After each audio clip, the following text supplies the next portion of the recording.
allow yourself to settle comfortably wherever you are, knowing that the next few hours are yours alone. Feel your body beginning to release the tensions of the day. Notice how your shoulders soften, how your breath naturally slows and deepens. The modern world with its constant demands fades away as we prepare to travel together through timeless stories of awakening, compassion, and profound peace. Buddhist wisdom teaches us that our true nature is already perfect, already peaceful.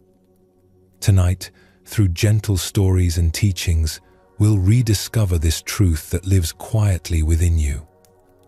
Like a lamp that has never been extinguished but was simply covered by a cloth, your inner peace awaits only the gentle removal of what obscures it. As your breathing continues to slow and deepen, let your mind's eye travel with me to ancient Asia, where beneath towering mountains and alongside flowing rivers, dedicated seekers discovered truths that can transform how we experience life itself. These are not mere stories, but invitations to a different way of being. Feel yourself walking along a dirt path that winds through misty hills. The air is cool against your skin, carrying the scent of pine and wild jasmine. Your feet find their natural rhythm on the worn stones that countless pilgrims have traveled before you. In the distance, a bell rings out across the valley. Its clear, pure tone seems to hang in the air long after the metal has stopped vibrating. This is the morning bell of Shoji Temple, where an old monk named Dogen has been the keeper for nearly 40 years. You approach the temple as dawnlight filters through ancient trees. The buildings are simple, weathered wood that has taken on the color of the earth itself. Everything here speaks of quiet devotion, of lives dedicated to something deeper than the rush of everyday concerns. Dogen emerges from the temple, his movements unhurried despite his age. He approaches the large bronze bell that hangs beneath a wooden shelter. This bell has called the community to meditation for over 3 centuries, its voice unchanged by the passing of seasons and generations. A young novice monk approaches Dogen with a question that has been troubling him. "Master," he says, bowing respectfully, "I've been practicing meditation for 2 years now, but my mind is still filled with thoughts. When I sit in stillness, instead of peace, I find only noise. The other monks seem so calm, so focused. What am I doing wrong?" Dogen looks at the young man with kind eyes that have seen many students struggle with this same question. Instead of answering with words, he picks up the large wooden mallet used to strike the bell. "Listen carefully," Dogen says, and strikes the bell once. The deep, resonant tone flows out across the valley, rich and pure. Then he strikes it again and again, each ring as beautiful as the first. "Tell me," Dogen asks, "when I strike this bell, does it try to make a beautiful sound? Does it worry whether its voice is pure enough? Does it compare itself to other bells?" The novice considers this. "No, master. The bell simply responds to being struck. The sound arises naturally from its nature. And when the sound fades, Dogen continues, striking the bell once more. Does the bell grasp at the fading tone, trying to hold on to it? Does it worry about when the next ring will come? No, the young monk realizes. The bell returns to silence without resistance. Dogen nods, setting down the mallet. Your mind is like this bell. Thoughts arise when conditions cause them to arise, just as sound emerges when the bell is struck. The bell doesn't try to stop being a bell when it's ringing, and it doesn't try to keep ringing when the sound naturally fades. The young monk's eyes widen with understanding. So I shouldn't try to stop my thoughts? Would you ask the bell to stop responding when struck? Dogen replies gently. Instead, be like the bell itself. Let thoughts arise and pass away naturally without grasping or pushing away. The bell's nature remains unchanged whether it's ringing or silent. Your true nature remains peaceful whether thoughts are present or absent. As the morning progresses, the novice sits in meditation with a different understanding. When thoughts arise, he no longer fights them or judges himself. Like the bell's tone flowing out across the valley, thoughts come and go in the spacious awareness of his mind. The struggle ceases, and with it, a deeper peace emerges.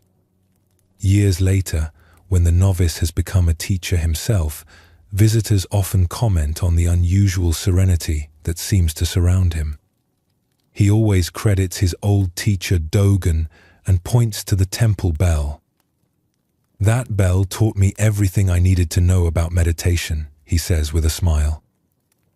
Our minds are naturally perfect instruments of awareness. We need only stop trying to be something other than what we are. As you rest tonight, remember Dogen's bell.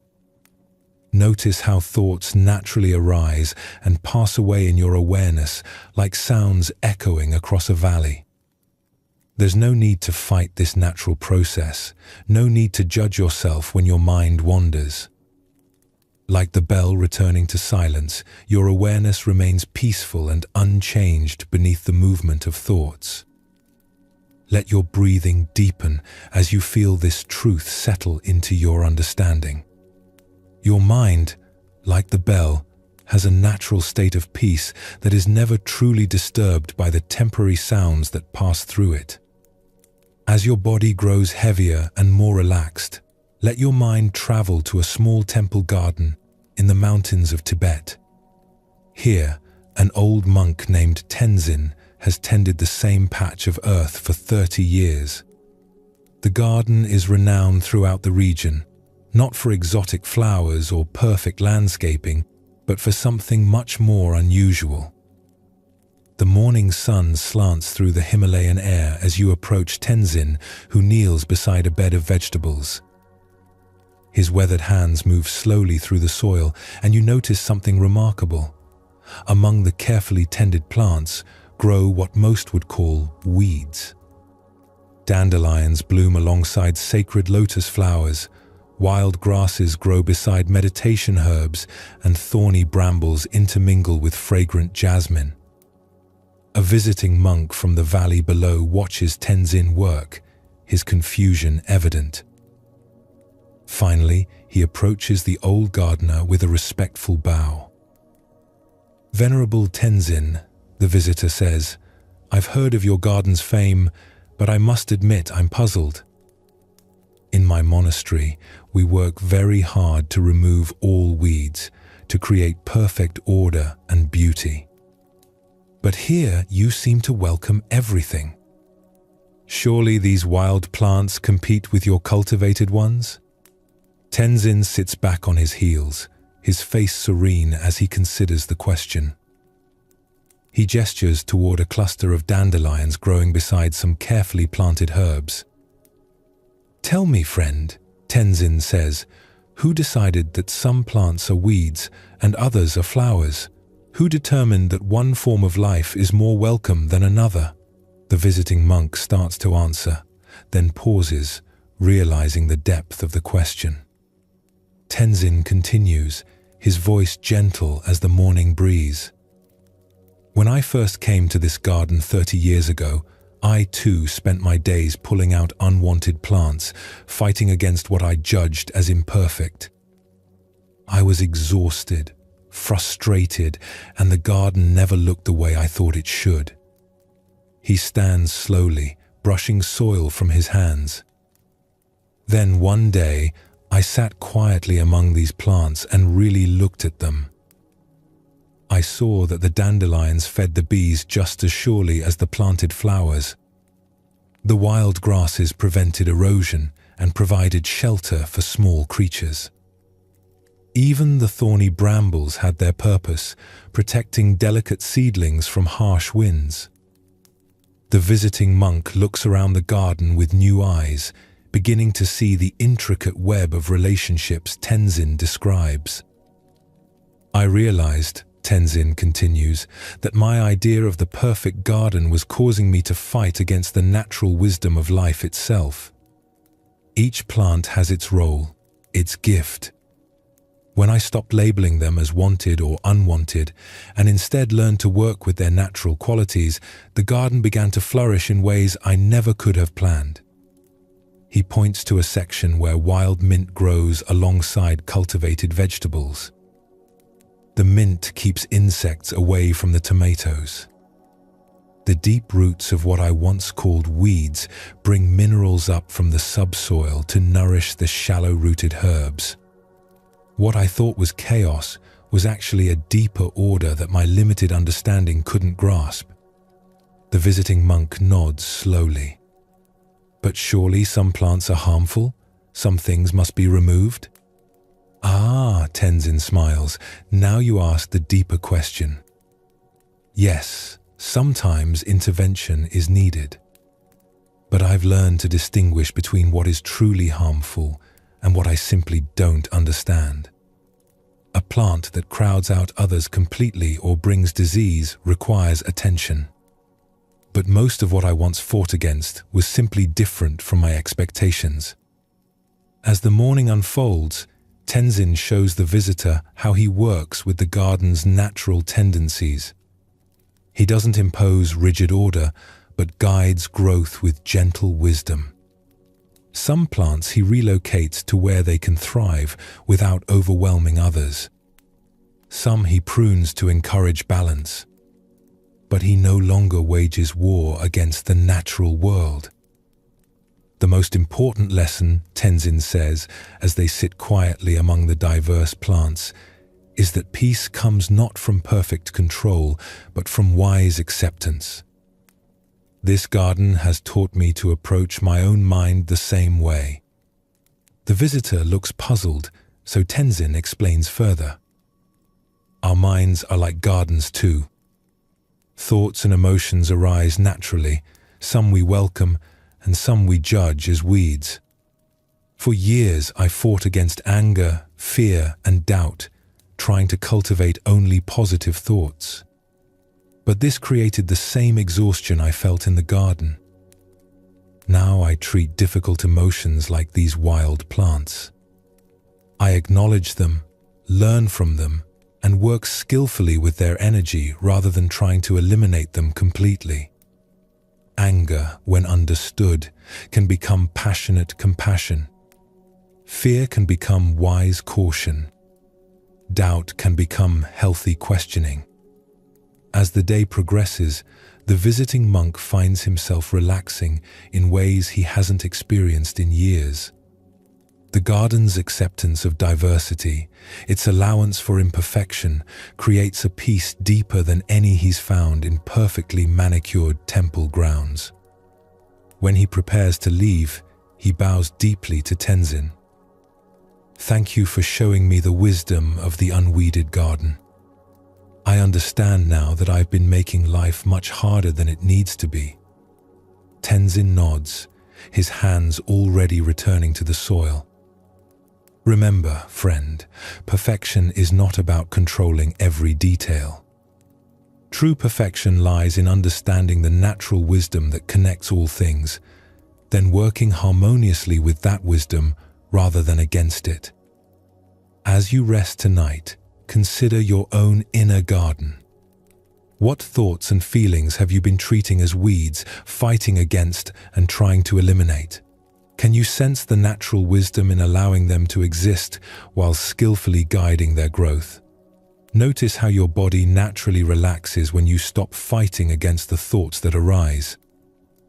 Like Tenzin's garden, your mind can find peace not through perfect control, but through wise acceptance and gentle guidance.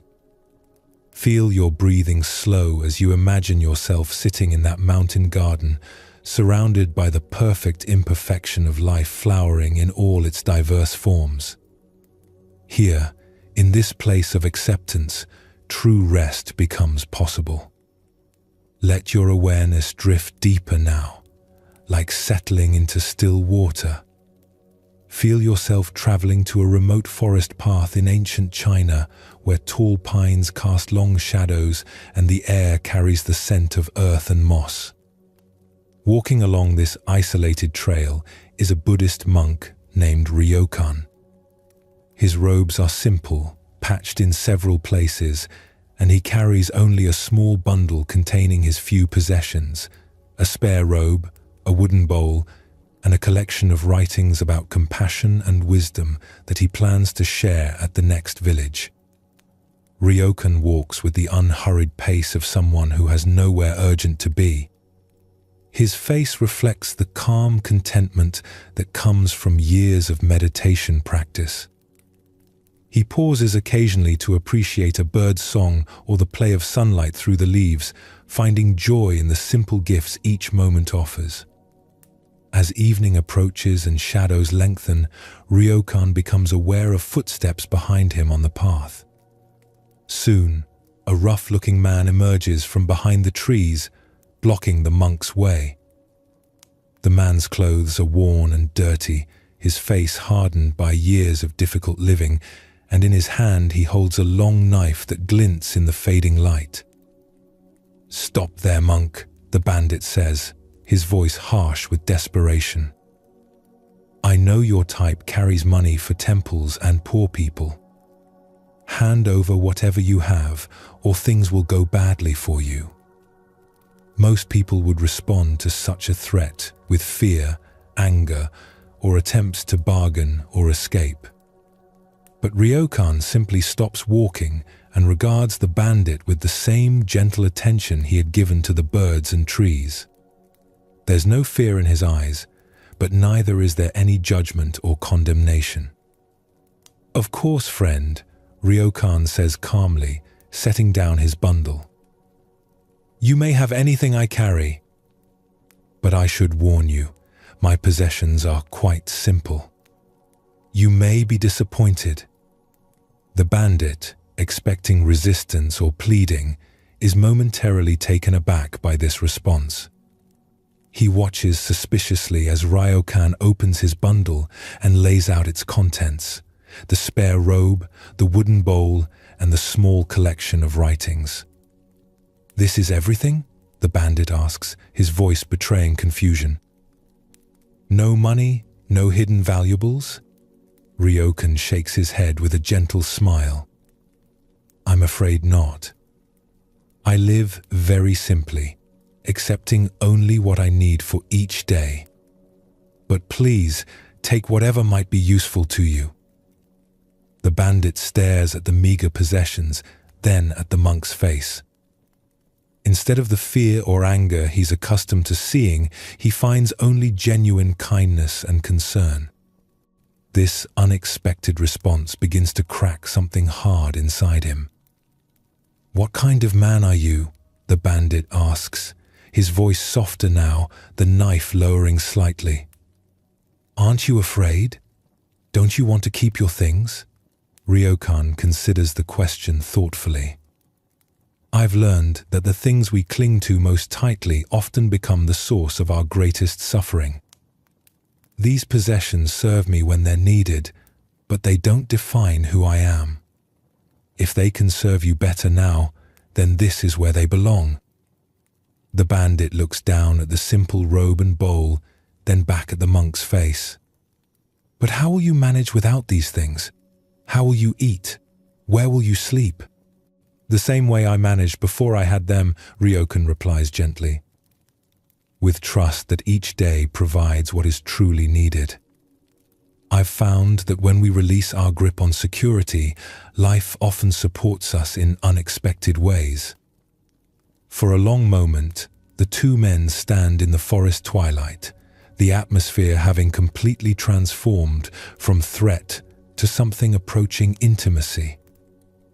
The bandit finds himself looking into the monk's eyes not as a predator studying prey, but as one human being truly seeing another. "You really mean this?" the bandit says, not quite asking. "I do," Ryokan confirms. "But I wonder if I might ask you something in return." The bandit nods, curious. You seem to be in some kind of pain that drives you to this dangerous way of living. If it would help to talk about it, I'm willing to listen." The unexpected offer of compassion breaks through the bandit's hardened exterior. His shoulders slump, and for the first time in years, his face shows vulnerability rather than aggression. "I lost my family to sickness 2 years ago," he begins haltingly. "My wife, both my children. I had a small farm, but couldn't work it properly after they died. Lost it to debts. Since then, I've been surviving however I can."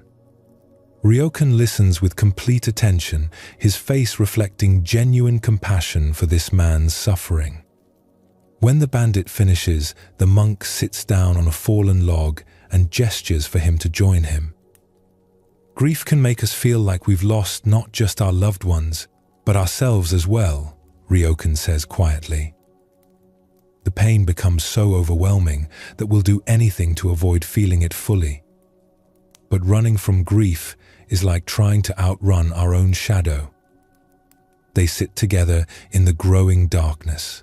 Two men who moments before were strangers in a potentially violent encounter, now sharing the universal experience of loss and the search for meaning in suffering. "What would your wife want for you?" Ryokan asks gently. "If she could see you now, what do you think she would say?" The bandit is quiet for a long time, tears flowing silently down his weathered cheeks. Finally, he whispers, "She would want me to find a way to live with purpose again.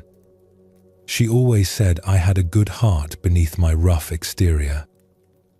"Perhaps," Ryokan suggests, "this encounter is life offering you a chance to honor her wisdom. Your heart is indeed good. I can see it clearly. Grief may have hidden it for a while, but it hasn't been destroyed." As the night deepens, the two men continue talking. Ryokan shares teachings about finding meaning in suffering, about how compassion for our own pain can open us to compassion for others. The bandit finds himself remembering who he was before grief consumed him. When dawn breaks, the bandit has made a decision. He helps Ryokan gather the possessions that he no longer wants to take. "Keep these," he says. "You'll need them for your work. I'm going to find a different path." Ryokan smiles. "What will you do? I remember hearing about a village downstream that was flooded last month. They probably need help rebuilding. Maybe I can use my hands for building instead of taking." The monk nods approvingly. The best healing for our own wounds often comes through healing others. As they prepare to part ways, the former bandit bows deeply to Ryokan. "Thank you for seeing who I really am beneath what I had become." "Thank you," Ryokan replies, "for reminding me that compassion is always more powerful than fear." Years later, travelers through that region would hear stories of a man who had once been a bandit but had transformed his life after an encounter with a wise monk. He had indeed gone to the flooded village and had become known for his tireless work, helping families rebuild their homes and lives. As for Ryokan, he continued his simple wandering, carrying the same few possessions and the same boundless compassion for all beings he encountered, showing through his example that true security comes not from what we possess, but from who we choose to be in each moment. Tonight, as you rest, consider where in your life you might be clinging too tightly to security, afraid of loss or change. Notice how Ryokan's willingness to let go with love created space for something beautiful to emerge. Feel your own heart opening to the possibility that generosity and trust might offer deeper security than holding on ever could. Let your body sink deeper into relaxation as you sense the profound peace that comes from releasing our grip on outcomes and resting in the inherent goodness that connects all beings. Your breathing has become deep and rhythmic now, carrying you further into peace. Allow your awareness to travel to a small tea house beside a mountain stream in Japan, where an unusual lesson in wisdom is about to unfold. The tea house is simple but elegant, with paper screens that filter the morning light into a soft glow. The sound of water flowing over stones creates a natural music that seems to slow time itself. Here, an elderly Zen master named Hoshin meets regularly with students and visitors who seek to understand the deeper teachings of Buddhism. This morning, a university professor has come to visit Hoshin. The professor is a distinguished man, well known for his scholarly work on comparative religion. His reputation for intellectual brilliance has earned him recognition around the world, and he has written several books attempting to explain Eastern philosophy to Western minds. The professor arrives carrying a briefcase full of notes and questions, prepared to engage in deep philosophical discussion with the Zen master. He has studied Buddhist texts extensively and feels confident in his ability to understand whatever teachings Hoshin might offer. Hoshin greets the professor with a simple bow and invites him to sit on a cushion beside the low table where tea will be served. The master's demeanor is calm and unhurried, in contrast to the professor's barely contained intellectual energy. "Master Hoshin," the professor begins, settling himself and opening his briefcase, "I've come to learn about authentic Zen teaching. I've read extensively about meditation, enlightenment, and Buddhist philosophy, but I feel there are subtleties that can only be understood through direct contact with a genuine teacher." Hoshin nods respectfully and begins preparing tea with slow, deliberate movements. He arranges the cups, heats the water, and measures the tea leaves with complete attention to each detail. "I'm particularly interested," the professor continues, "in the concept of emptiness as it relates to consciousness. I've studied Nagarjuna's philosophical arguments, compared them with Yogacara teachings, and I believe I understand the basic framework. But I'd like to hear your perspective on how emptiness relates to practical meditation experience." The master continues his tea preparation without responding, his attention apparently completely absorbed in the simple task at hand. When the tea is ready, he lifts the pot and begins pouring into the professor's cup. The professor, pleased to have a moment to collect his thoughts, watches as Hoshin pours the tea. The cup fills with the aromatic green liquid, steam rising gently in the morning air. But then something strange happens. Hoshin continues pouring even after the cup is full.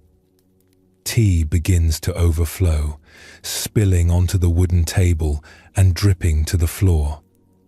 Still, the master continues pouring, his face calm and concentrated as if this were the most natural thing in the world.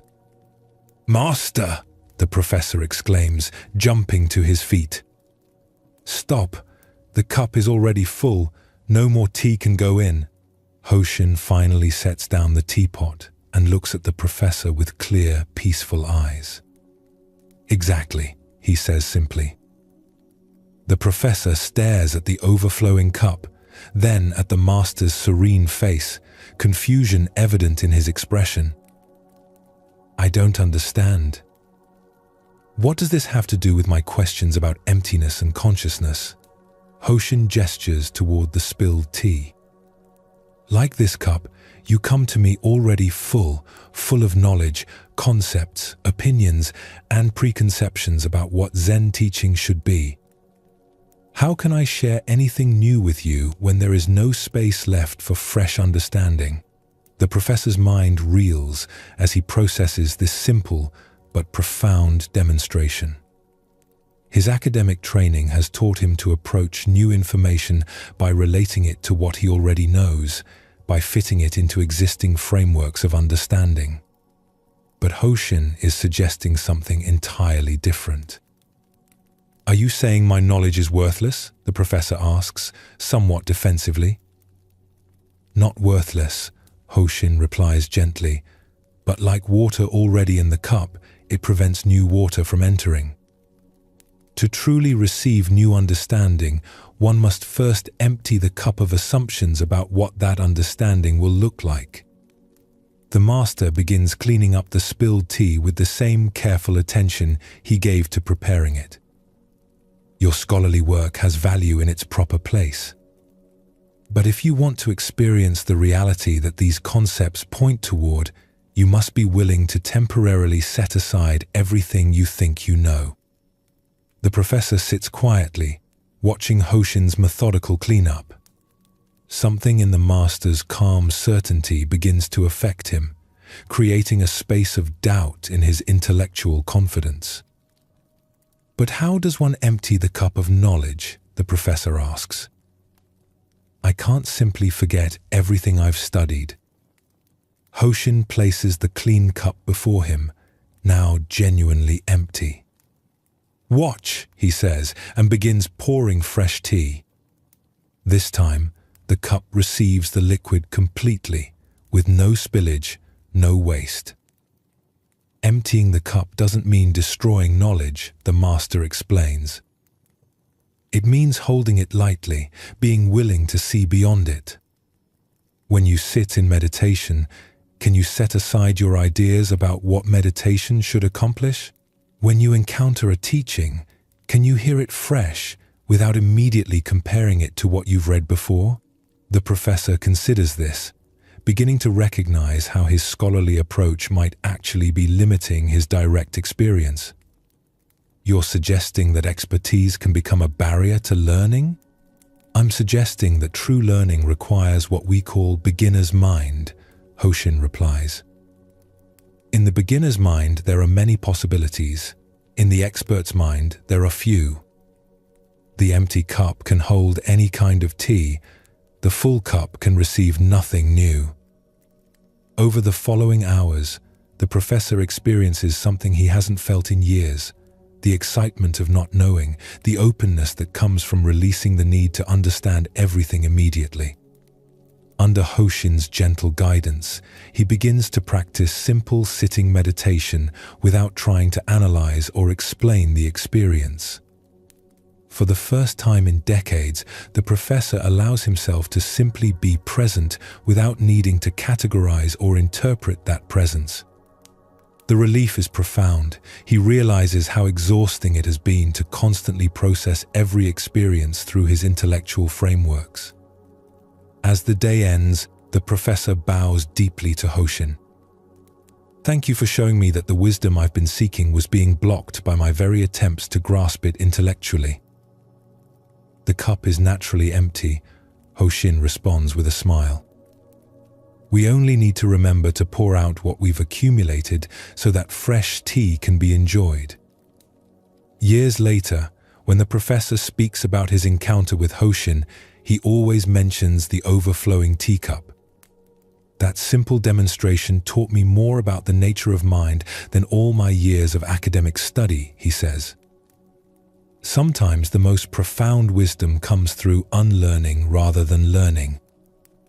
As you rest now, consider your own cup.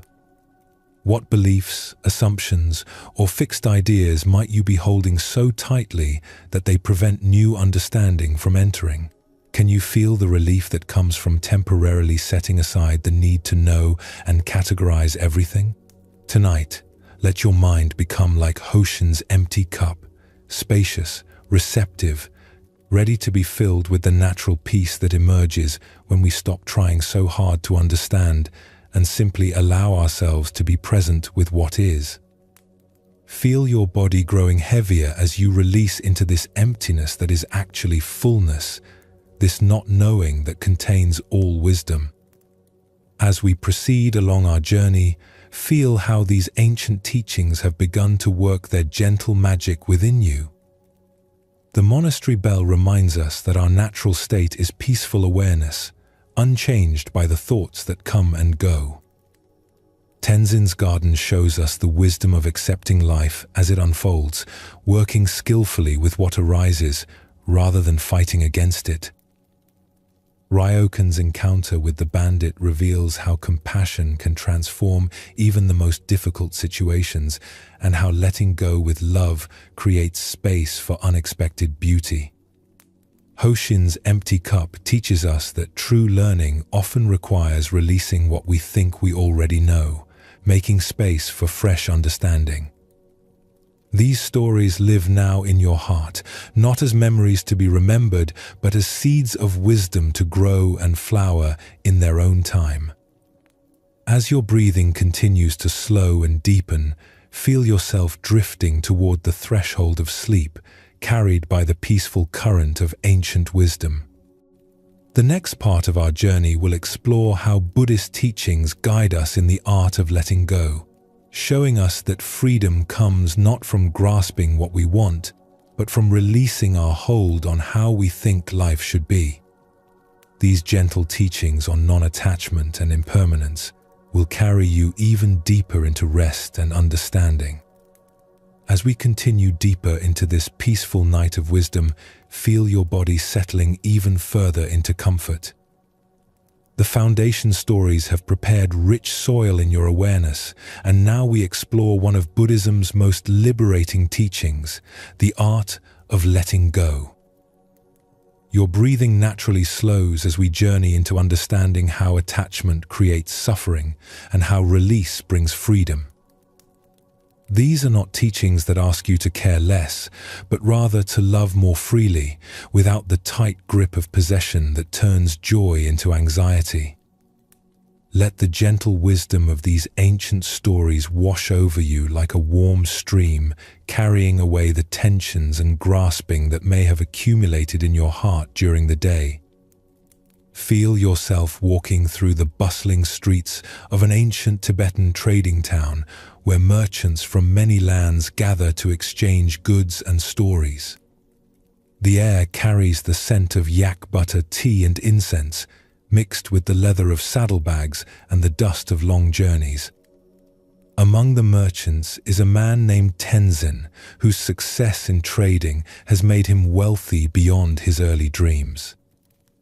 His caravans travel the silk routes carrying precious goods between distant lands, and his warehouses are filled with gold, silver, fine silks, and rare spices. By every measure the world recognizes, Tenzin has achieved prosperity and security. But as you observe Tenzin more closely, you notice something troubling beneath his outward success. His eyes dart constantly, checking his goods, counting his coins, watching for threats to his wealth. His shoulders carry a tension that never fully releases, even in sleep. The success he worked so hard to achieve has become a burden that grows heavier each day. One evening, after a particularly profitable trading day, Tenzin sits in his private room counting the day's earnings. Gold coins flow through his fingers like water, their soft clinking usually a sound that brings him satisfaction. But tonight, instead of joy, he feels only a gnawing anxiety about losing what he has gained. Unable to sleep, Tenzin walks through the town's quiet streets until he finds himself at a small monastery on the hillside. Through an open window, he hears the gentle voice of an old lama giving evening teachings to a small group of students. Curious, he approaches and asks permission to listen. The lama, whose name is Jamyang, welcomes the merchant with a warm smile. "Please join us, friend. We were just discussing the nature of true wealth." Tenzin settles himself at the edge of the group, his fine clothes marking him clearly as different from the simply dressed monks and local people gathered around the teacher. Imagine, Jamyang is saying, a man who finds a beautiful golden chain. It gleams in the sunlight, perfectly crafted and obviously valuable. He puts it around his neck and feels proud of his good fortune. The teacher pauses, his eyes twinkling as they briefly meet Tenzin's. But this man does not realize that the chain, though made of gold, is also forged with invisible links of worry. Each day he wears it, he becomes more concerned about losing it, about others stealing it, about it breaking or tarnishing. Tenzin shifts uncomfortably, feeling as if the Lama is speaking directly to him. Soon, Jamyang continues, the man's life revolves around protecting his chain. He cannot sleep peacefully for fear of thieves. He cannot travel freely because he might lose it. He cannot enjoy simple pleasures because his mind is always focused on his precious possession. One of the students asks, "But teacher, surely beautiful things can bring joy. The chain is genuinely valuable." "Ah," the Lama nods. "This is the subtle trap. The chain itself is neither good nor bad. Gold has its uses and beauty. The problem lies not in having the chain, but in the chain having him. When we grasp our possessions so tightly that we become their prisoners, then our treasures become our jailers." Tenzin feels his heart racing as he recognizes himself in this teaching. His wealth, earned through years of hard work and careful planning, has indeed become a prison. Every gold coin in his counting room represents not just value, but worry. Each profitable trade brings not just success, but increased fear of loss. After the teaching ends, Tenzin approaches Jamyang privately. "Venerable teacher," he says, his voice heavy with emotion, "I fear you were speaking directly about my life tonight. I have worked for 20 years to build my wealth, but now I find that my possessions possess me more than I possess them. Yet I cannot simply give everything away. I have responsibilities, employees who depend on me. How does one find freedom without abandoning duty?" The Lama regards him with compassionate eyes. "Tell me, friend, when you hold water in your cupped hands, what happens if you grip too tightly?" Tenzin considers this. "The water flows out through the spaces between my fingers. And if you hold your hands too loosely, the water flows out just the same. But if you hold your hands just right, neither grasping nor careless, then the water stays, and I can drink or offer it to others." Jamyang nods approvingly. "This is the wisdom you seek. The art of holding your wealth lightly enough that it remains fluid and useful, but not so tightly that it becomes stagnant and burdensome." Over the following weeks, Tenzin visits the monastery regularly, learning to practice meditation and study the teachings on non-attachment. Slowly, he begins to understand that letting go doesn't mean having less. It means being free to enjoy what he has without being enslaved by it. He starts making changes in how he conducts his business. Instead of hoarding profits out of fear of future lack, he begins sharing more generously with his workers and supporting community projects. Rather than expanding his business out of greed, he focuses on conducting trade with integrity and fairness. Most surprisingly, these changes don't reduce his prosperity, they enhance it. Employees work more loyally when treated generously. Customers trust him more when they see his genuine care for fairness. His reputation grows not just for shrewd dealing, but for ethical conduct. More importantly, Tenzin rediscovers the joy of simple pleasures he had forgotten in his anxious pursuit of more. He takes time to appreciate the sunset over the mountains, to share unhurried meals with friends, to listen to music without constantly calculating profit and loss in the back of his mind. One evening, months later, Tenzin sits with Jamyang, watching stars emerge in the clear mountain sky. The merchant's face has changed, the lines of constant worry have softened, replaced by a peaceful alertness to the beauty around him. "I understand now," Tenzin says quietly, "that the golden chain was never really the problem. The problem was my belief that holding it tightly would make me secure. In trying to grasp security, I lost the very peace I was trying to protect." "And now?" Jamyang asks gently. Tenzin smiles, his whole being more relaxed than it has been in years. "Now I wear my wealth like a loose garment, comfortable when needed, but never binding. My business continues, my responsibilities are met, but I am no longer possessed by my possessions." The Lama nods. This is the freedom that comes from understanding impermanence. When we truly accept that everything changes, that nothing can be held onto forever, we can enjoy what comes our way without the suffering that comes from grasping. Years later, Tenzin becomes known not just as a successful merchant, but as a man of unusual wisdom and generosity. Younger traders seek his advice not just about commerce, but about finding balance between worldly success and inner peace. He always tells them about the golden chain, how the most precious things in life become prisons when we hold them too tightly, and how true freedom comes from learning to hold everything, even our greatest treasures, with an open hand. Tonight, as you rest, consider what golden chains you might be wearing. What possessions, relationships, or achievements have you been grasping so tightly that they've become sources of anxiety rather than joy? Feel the relief that comes from imagining holding them more lightly, with trust rather than fear. Let your breathing deepen as you sense the freedom that comes from releasing the tight grip of ownership, allowing life's gifts to flow through your hands like water, staying when needed, flowing onward when their time has passed. Your body continues to grow heavier with each breath as we travel now to a small tea house where an aged Zen master named Rikyu prepares for his daily tea ceremony. This is not the elaborate tea ceremony known to the wealthy, but a simple, mindful preparation of tea that has been his practice for 50 years.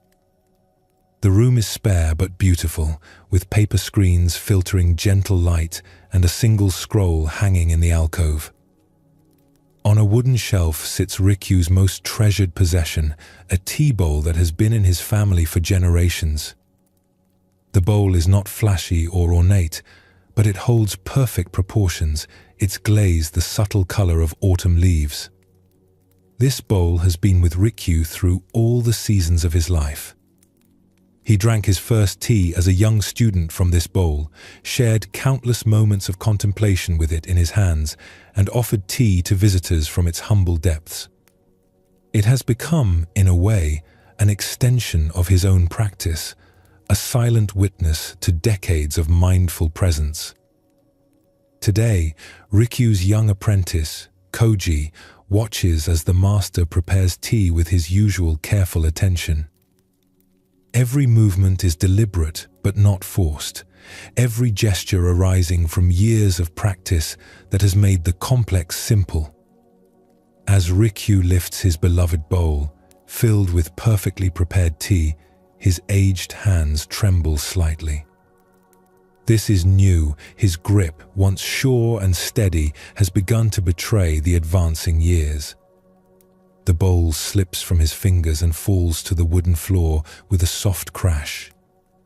Koji gasps and rushes forward, expecting to see his master devastated by the loss of his treasured possession. The bowl lies in several pieces, its centuries-old beauty ended in an instant.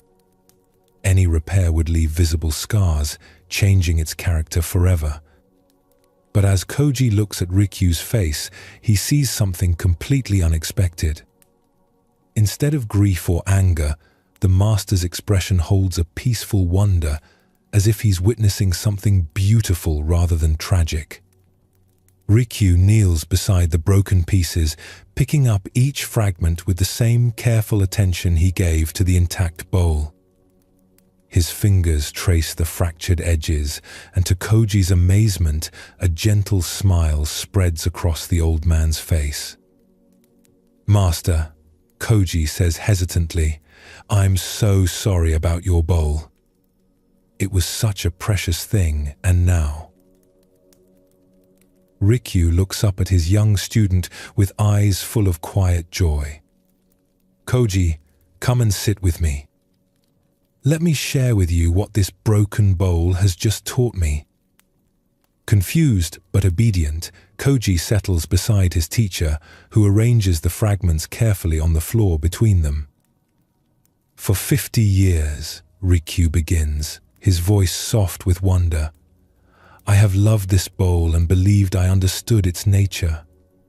I cherished its beauty, honored its history, and found peace in its presence. But I realize now that I only knew half of its truth." He picks up one of the larger pieces, turning it in his hands with the same reverence he once showed the whole bowl. "I knew its beauty in wholeness, but not its beauty in brokenness. I knew its form in permanence, but not its teaching in change. This bowl has been my teacher for decades, but today it gave me its greatest lesson." Koji frowns, trying to understand. "But Master, surely the bowl was more beautiful when it was whole. Now it's just broken." Rikyu chuckles softly, the sound carrying no trace of sadness. "Tell me, Koji, when you look at these pieces, what do you see?" The young man looks at the fragments. "I see something that was whole and beautiful, now destroyed." "Look again," Rikyu encourages gently.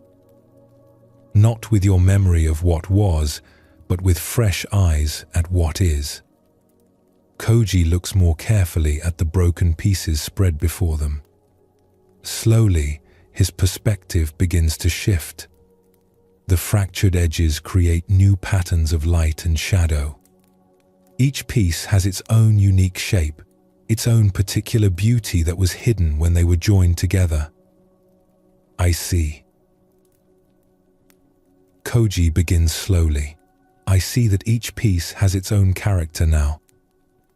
The way the light catches the broken edge there, the curve of this fragment here, it's different from what it was, but it's not without beauty." "Yes," Rikyu nods approvingly. "And what else?" Koji studies the fragments more deeply. "The bowl that I knew was always changing, wasn't it?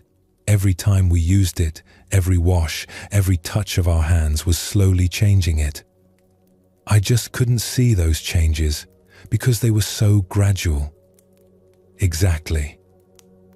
This bowl has been teaching us about impermanence every day, but we could only hear the lesson when it spoke loudly enough, in breaking, to catch our attention."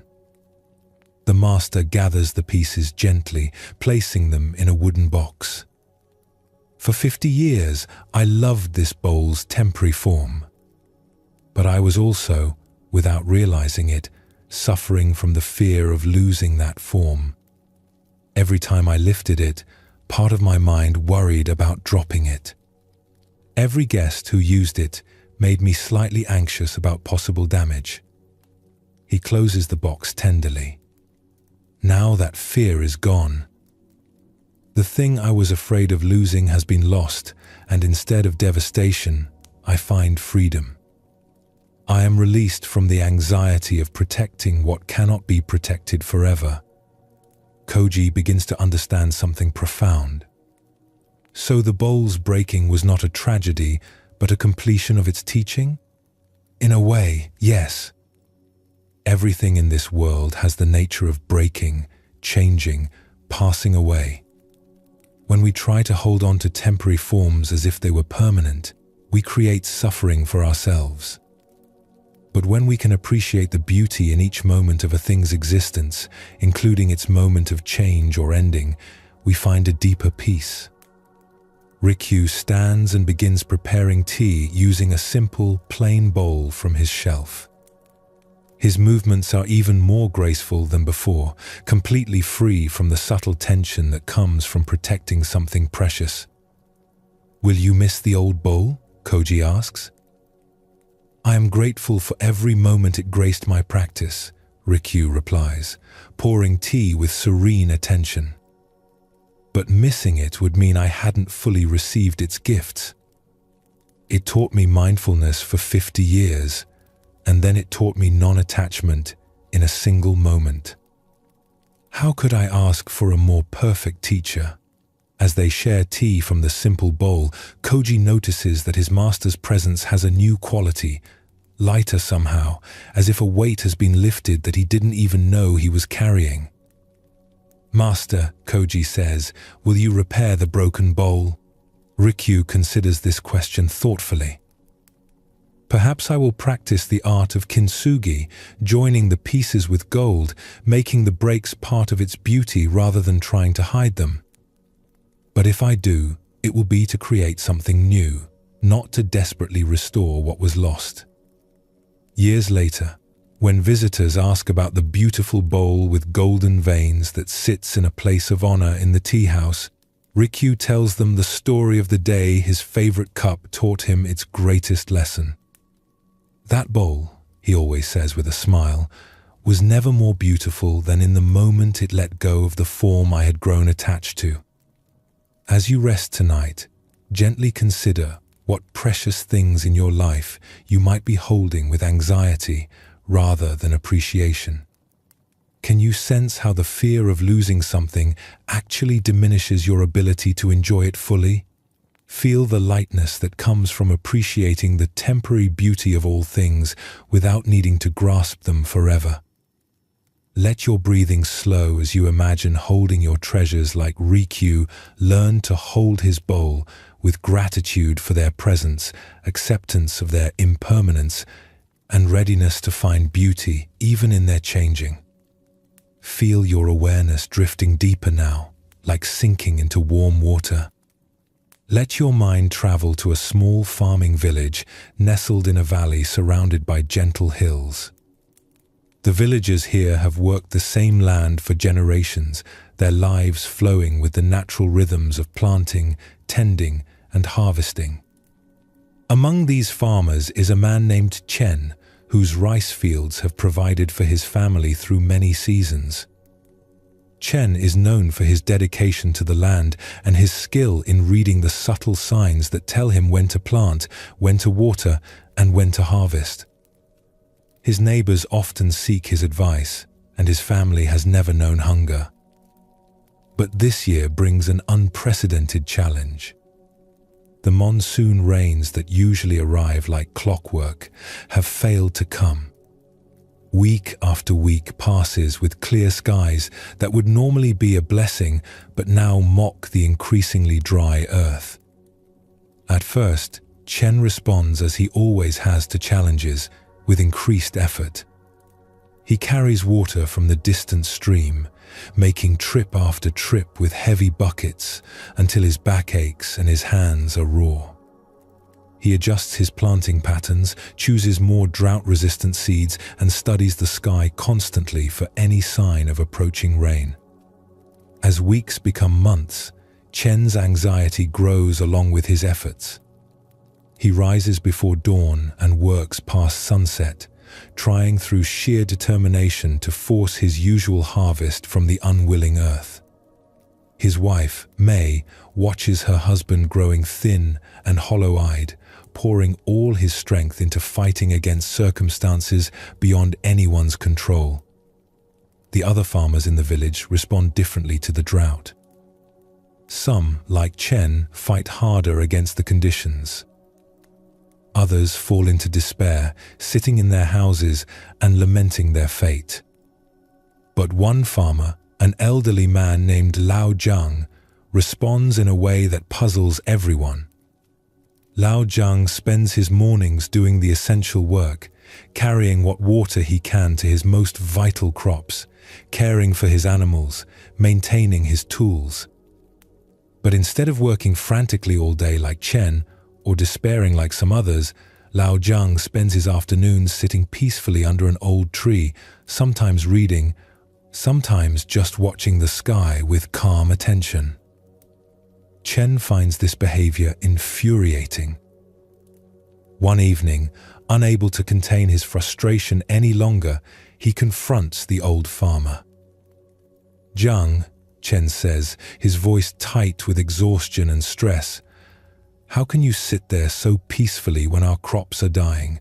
Don't you care about your family's future? We all must work harder to overcome this disaster." Lao Jiang looks at Chen with kind eyes that hold deep understanding. "My friend," he says gently, "sit with me for a moment. Let me share something I learned from the great drought of my youth." Despite his agitation, something in the old man's peaceful presence compels Chen to sit beside him under the tree. From here, they can see both Chen's fields, where the young farmer has been fighting tirelessly against the drought, and Zhang's fields, which look surprisingly healthy, despite receiving no more rain than anyone else's. 40 years ago, Zhang begins, a drought came that lasted 2 full seasons. I was young then, like you now, and I responded exactly as you are responding, with desperation and furious effort. I worked myself to exhaustion trying to force the land to give what it could not give.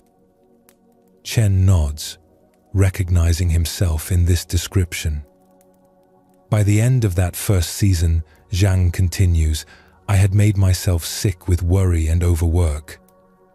My family was suffering not just from crop failure, but from my constant anxiety and anger. I was fighting against the drought as if it were a personal enemy that could be defeated through rage and effort. The old farmer pauses, watching a bird settle in the branches above them. Then an old monk passed through our village. He saw me collapsing in my field from exhaustion and dehydration, and he helped me to the shade. When I told him angrily about the injustice of the drought, about how hard I had worked and how little it had accomplished, he said something that changed my understanding forever. "What did he say?" Chen asks, his curiosity overcoming his agitation. He said, "Young man, you are trying to make the sky rain through anger. But the sky has never learned to respond to human demands. It follows laws much older and deeper than our desires. What if you worked with the drought instead of against it?" Chen frowns. "Work with the drought? That makes no sense. Drought is our enemy. It destroys crops and threatens our families." Zhang smiles patiently. "That's exactly what I thought. But the monk asked me to consider what the drought might be trying to teach, what opportunities it might be offering that I couldn't see while I was busy fighting it." The old farmer gestures toward his fields.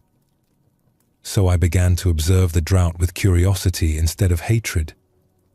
I noticed which plants survived with minimal water, which practices conserved moisture most effectively, which timing of activities worked best in the changed conditions. More importantly," Zhang continues, "I noticed how my fighting against the drought was making everything worse. My anxiety was affecting my judgment. I made poor decisions because I was acting from fear instead of wisdom. My anger was poisoning my relationships with neighbors when we needed to support each other most." Chen looks around the village, recognizing the truth in this observation. The farmers who are fighting most desperately against the drought seem also to be the most isolated, the most difficult to live with. "So what did you do differently?" Chen asks. "I began to practice what the monk called flowing like water. Instead of trying to force my usual farming methods to work in impossible conditions, I adapted my approach to the reality of what was. I focused my limited water on my most essential crops instead of trying to save everything. I learned preservation techniques I had never needed before. Zhang points to a section of his field where different plants grow in careful arrangement. I discovered that some crops actually thrive in drier conditions, producing flavors and medicines that aren't available in wet years. I learned to see the drought not as pure disaster, but as a different kind of season with its own gifts and challenges. Chen stares at the thriving plants, then at his own struggling fields. But what about accepting failure? What about the crops that will certainly be lost? Accepting what cannot be changed freed my energy to work skillfully with what could be influenced, Zhang replies.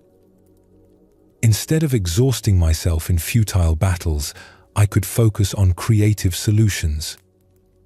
Instead of making my family miserable with constant worry, I could offer them calm leadership during a difficult time.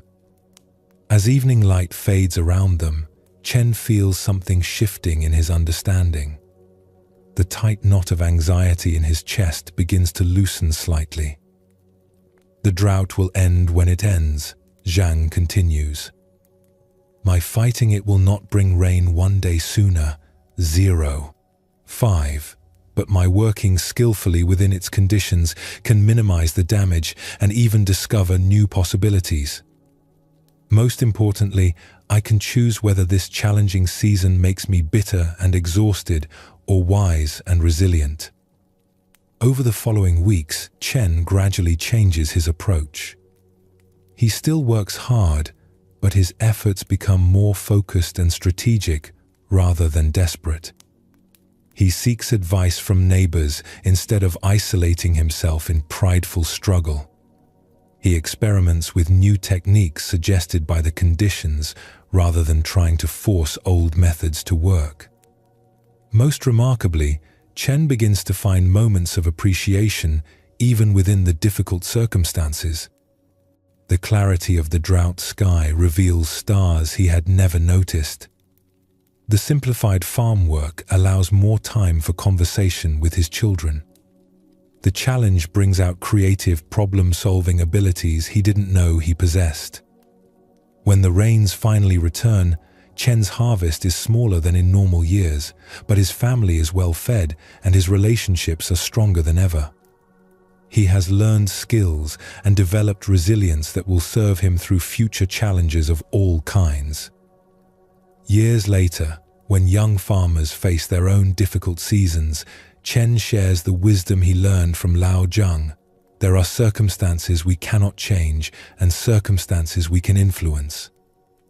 Wisdom lies in distinguishing between them, accepting what cannot be changed with grace, and working skillfully with what can be transformed. Tonight, as you rest, gently consider what droughts you might be fighting in your own life. What circumstances are you struggling against that might be beyond your control? Can you sense how the struggle itself might be creating additional suffering beyond what the situation requires? Feel your body releasing tension as you imagine flowing like water around obstacles instead of fighting them directly. Sometimes, the greatest victory comes not from conquering challenges, but from learning to dance gracefully with whatever conditions life presents. Let your breathing deepen as you rest in the wisdom of acceptance, knowing that even the most difficult seasons have their own teachings to offer when we approach them with openness rather than resistance. As your awareness drifts ever deeper into peaceful rest, travel now to a great library in ancient China, where scrolls and books contain the accumulated wisdom of centuries. Here, among towering shelves and quiet reading alcoves, lives a scholar named Wei who has dedicated his entire life to the pursuit of knowledge. Wei's reputation for learning extends throughout the kingdom.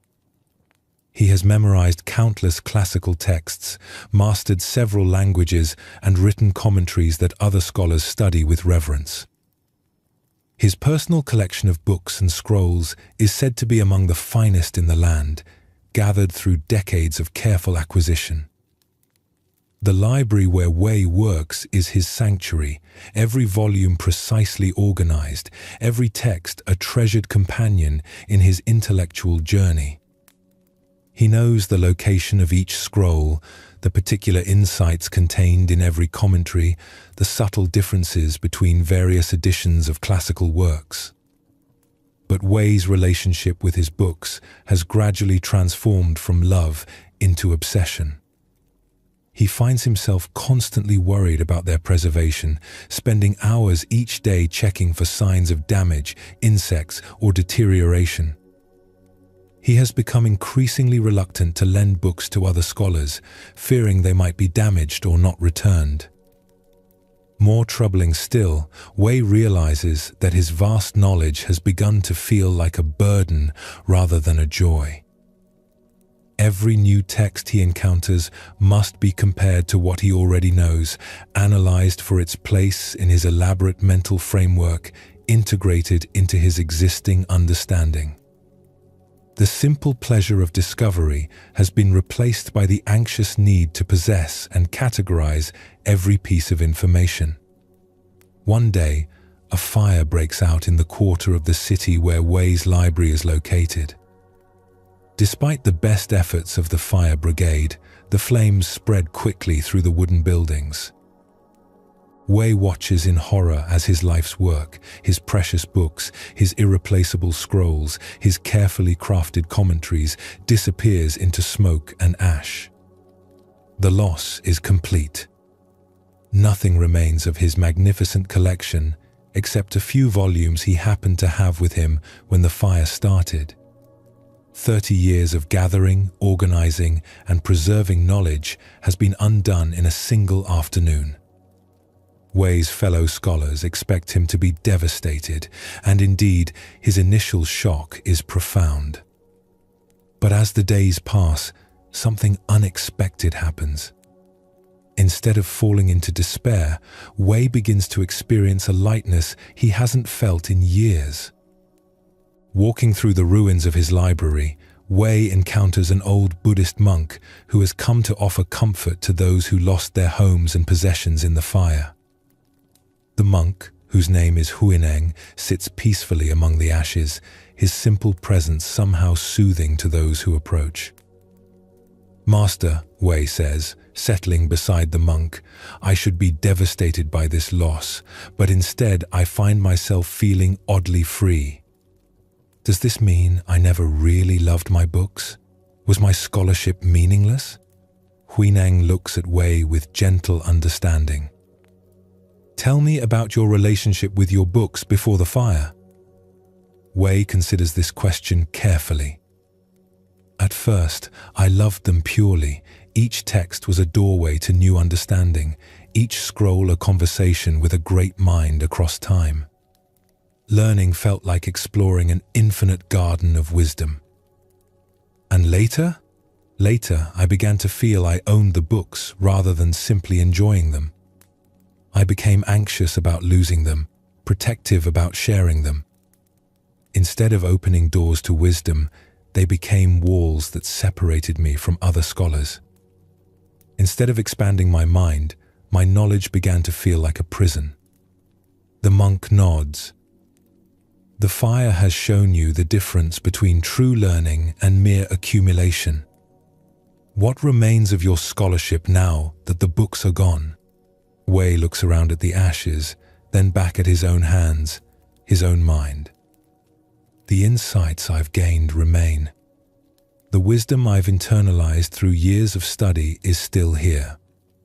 The ability to think clearly, to understand complex ideas, to help others learn, none of that was destroyed by the fire. And what was lost? The burden of ownership," Wei realizes with growing wonder.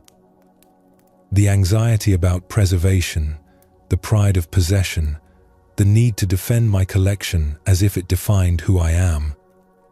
The fire burned away everything that was not essential, leaving only what truly matters." Huineng smiles. "Books are like fingers pointing at the moon. They serve their purpose when they direct our attention to wisdom itself. But if we become so fascinated with the fingers that we forget to look at the moon, they become obstacles rather than aids. Over the following months, Wei rebuilds his scholarly practice with a completely different approach. Instead of trying to recreate his lost library, he focuses on sharing the knowledge he has internalized. He begins teaching students, writing down key insights from memory, and collaborating with other scholars in ways his previous possessiveness had prevented. Wei discovers that knowledge shared grows rather than diminishes. Every student he teaches becomes a living library, carrying forward wisdom that no fire can destroy. Every collaborative project creates understanding that belongs to the community rather than to any individual collector. Most remarkably, Wei finds that his scholarship deepens without the burden of ownership. Free from the need to possess and protect texts, he can engage with ideas more fluidly, more creatively. He begins to make connections and develop insights that his previous systematic approach had actually hindered. When other scholars ask about his transformation, Wei often takes them to the site where his library once stood, now rebuilt as a community garden. "I learned," he tells them, "that the greatest treasures are those that increase when shared and cannot be destroyed by external circumstances. True knowledge lives not in books we own, but in wisdom we embody." Real scholarship is not about accumulating information, but about becoming the kind of person who can think clearly and help others understand. He pauses, watching children play among the flowers that now grow where his books once gathered dust. "The fire took my collection, but gave me back my true calling, not to hoard wisdom, but to cultivate it, not to own knowledge, but to serve it." Years later, scholars speak of Wei not as the man who lost a great library, but as the teacher whose wisdom seemed to flow endlessly from an inexhaustible inner source. His students, scattered across the kingdom, carry forward his insights in ways that no physical collection ever could. Tonight, as you rest, consider what you might be holding too tightly in your own life. What knowledge, skills, or achievements have you been grasping as possessions rather than enjoying as flowing gifts? Can you feel the freedom that might come from holding your treasures more lightly, ready to share them generously rather than protect them anxiously? Let your breathing slow as you imagine your own mind as a library where wisdom flows freely, where insights are shared rather than hoarded, where the joy of learning matters more than the pride of knowing. In this space of generosity, true understanding can flourish without the weight of ownership. As this exploration of letting go draws to a close, notice how these teachings on non-attachment have been working silently within you. Tenzin's golden chain reminds us that our treasures become prisons when we grasp them too tightly. Master Rikyu's broken teacup shows us how even loss can become a teacher when we meet it with acceptance rather than resistance. Chen's drought reveals the wisdom of flowing like water around obstacles we cannot change, while Wei's library fire demonstrates how our greatest treasures are those that grow when shared rather than diminish when lost. Feel how your body has grown naturally heavier as these stories settled into your awareness, each teaching releasing another layer of tension you may not have known you were carrying. The art of letting go is not about caring less, but about loving more freely, without the anxiety that comes from trying to hold onto what is naturally flowing. As your breathing continues to deepen, we prepare to journey into the heart of Buddhist wisdom, the recognition of our fundamental interconnection with all life. These teachings on compassion and loving kindness will carry you even deeper into rest, showing how opening our hearts actually provides the greatest security of all. The seeds of non-attachment that have been planted tonight will continue growing in the rich soil of your dreams, bearing fruit in ways you don't need to understand or direct. 5. Simply rest now in the spacious peace that comes when we release our tight grip on how we think life should be, trusting the natural wisdom that knows how to care without clinging, how to love without possessing. Feel yourself drifting toward the threshold of even deeper rest, carried by the gentle current of ancient wisdom that flows through all seeking hearts.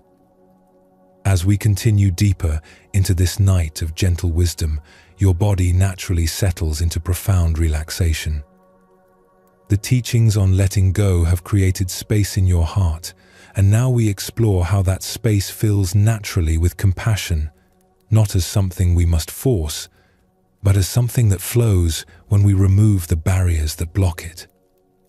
Feel your breathing slowing even further as we discover how the recognition of our deep interconnection with all beings transforms not only how we relate to others, but how we experience ourselves. These ancient stories reveal that compassion is not weakness, but the greatest strength, not giving away what we need, but discovering an inexhaustible source of well-being. Let these timeless teachings wash through you like a gentle stream, carrying away any remaining tension and replacing it with the profound peace that comes from knowing we are never truly alone. Feel yourself walking beside a slow-moving river in ancient India, where the morning light dances on gentle waters and lotus flowers bloom in quiet backwaters. Here, where the Buddha himself once walked, a monk named Ananda makes his way to a favorite spot for morning meditation. Ananda is known throughout the region, not for scholarly learning or mystical experiences, but for his inexhaustible kindness toward all living beings. Children follow him through village streets because he always has time to listen to their stories. Merchants trust him because they've never known him to speak harshly even when bargaining. Even animals seem to sense his gentle nature and approach without fear. This morning, as Ananda settles beneath a banyan tree for meditation, he hears a faint splashing from the river. Looking toward the sound, he sees a small creature struggling in the water near the bank. It's a scorpion that has somehow fallen in and is drowning, its tiny legs thrashing desperately against the current. Without hesitation, Ananda rises and wades into the shallow water. He reaches down to lift the scorpion to safety, but as his fingers close around the small creature, it stings him sharply on the palm. The sudden pain causes him to jerk his hand back, and the scorpion falls back into the water. Ananda looks at his stung hand, already beginning to swell, but shows no anger or frustration. Instead, he reaches down again to save the drowning creature. Once again, the frightened scorpion stings him, this time on the wrist, and once again falls back into the river. By now, a small crowd has gathered on the riverbank, drawn by the unusual scene. Among them is a merchant who has been watching Ananda's repeated attempts with growing irritation. "Monk!" the merchant calls out. "What's wrong with you? That scorpion has stung you twice, and you keep trying to save it. It's just a worthless creature that will probably sting someone else later. Let it drown and save yourself the pain." Ananda pauses in the water, looking at the merchant with gentle eyes. "Friend," he replies calmly, "the scorpion is following its nature by stinging when it feels threatened. Should I abandon my nature of compassion because the scorpion follows its nature of self-defense?" He reaches down a third time toward the struggling creature. "If I become cruel because others act according to their nature, then I have lost what makes me who I am. The scorpion cannot help being a scorpion, but I can choose whether to remain true to the path of compassion." This time, using a large leaf to protect his hands, Ananda successfully lifts the scorpion from the water and gently places it on the dry bank. The small creature, exhausted but alive, crawls slowly away into the grass. The merchant stares in amazement as Ananda wades back to shore, his hands swollen from the stings but his face serene. "I don't understand," the merchant says. "That creature showed you no gratitude. It hurt you when you tried to help. How can you call this wisdom?" Ananda settles back beneath the banyan tree, cradling his injured hands with tenderness rather than anger. "Tell me, friend, if you saw a child drowning in this river, would you save her?" "Of course," the merchant replies immediately. "And if, in her panic, she scratched your face or bit your hand while you pulled her to safety, would you throw her back into the water?" "No, of course not. She would be acting from fear, not understanding that I was trying to help." "Then you understand perfectly," Ananda smiles. That scorpion was no different from the frightened child. It acted from the fear and confusion that all beings experience when they feel threatened. My compassion is not conditional on receiving gratitude or understanding in return. One of the other observers, a young man who has been listening intently, steps forward. "But Master, surely there are beings so harmful that they don't deserve our compassion. What about those who choose to do evil?" Ananda looks thoughtfully at his swollen hands, then at the young man. "Do you see these stings as the scorpion's evil or as its nature when frightened?" "As its nature, I suppose. Most of what we call evil in humans comes from the same source: fear, pain, confusion, or ignorance about what truly brings happiness. When someone acts harmfully, they are usually trying, in their misguided way, to find security or peace or love." The monk gently touches the spots where he was stung, his expression remaining peaceful. This doesn't mean we should let harmful actions continue unchecked.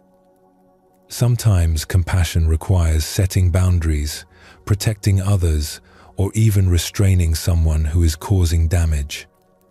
But we can do this without hatred in our hearts. An elderly woman in the gathering nods slowly. "You're saying we can oppose harmful actions while still caring about the person performing them?" "Exactly. A mother might firmly stop her child from running into traffic, but her intervention comes from love, not hatred of the child. In the same way, we can work to prevent harm in the world while maintaining compassion for all beings, including those who act unskillfully."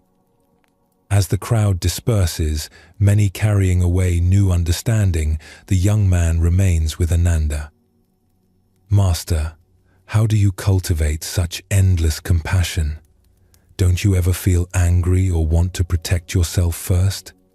Ananda looks out over the river where he saved the scorpion. "I used to believe that I had a limited amount of compassion to share, like coins in a purse that would run out if I spent too freely. But I've discovered that compassion is more like the water in this river. The more it flows, the more it flows." "I don't understand." "When we act with genuine compassion, we don't lose anything. Instead, we discover that our capacity for love grows. Each time I choose compassion over resentment, kindness over irritation, my heart becomes more capable of love, not less." The monk stands, his stung hands no longer causing him visible discomfort. "The scorpion taught me today that my compassion must not depend on the responses I receive. True compassion flows not because others deserve it by our judgment, but because compassion is our nature when we remove the obstacles that block it." Years later, when people in the region tell the story of Ananda and the scorpion, they always emphasize how the monk's face remained peaceful throughout the entire incident. Those who were there say that watching his unwavering kindness toward the creature that stung him changed something fundamental in how they understood what it means to be human. The story spreads beyond that region, becoming a teaching that generations of students contemplate. They learn that compassion is not naive softness, but the strength to remain true to our deepest nature, regardless of how others behave. Like Ananda's river, it flows continuously, nourishing all life, whether that life appears grateful or hostile, beautiful or frightening. As you rest tonight, consider where in your life you might be withholding compassion because others haven't responded as you hoped. Can you sense how this withholding actually hurts you more than it protects you? Feel the relief that comes from imagining your heart as vast as Ananda's river, able to flow with love regardless of what flows back to you. Let your breathing deepen as you rest in the understanding that true compassion is not depleted by giving, but actually grows stronger each time you choose love over fear, kindness over defense, understanding over judgment. Feel your awareness drifting deeper now, like settling into a warm, peaceful lake. Let your mind travel to a remote mountain village where ancient grievances have poisoned relationships between neighbors for generations. Here, old wounds fester like infected thorns, and the simple act of walking to the market can trigger conflicts that trace their roots back decades.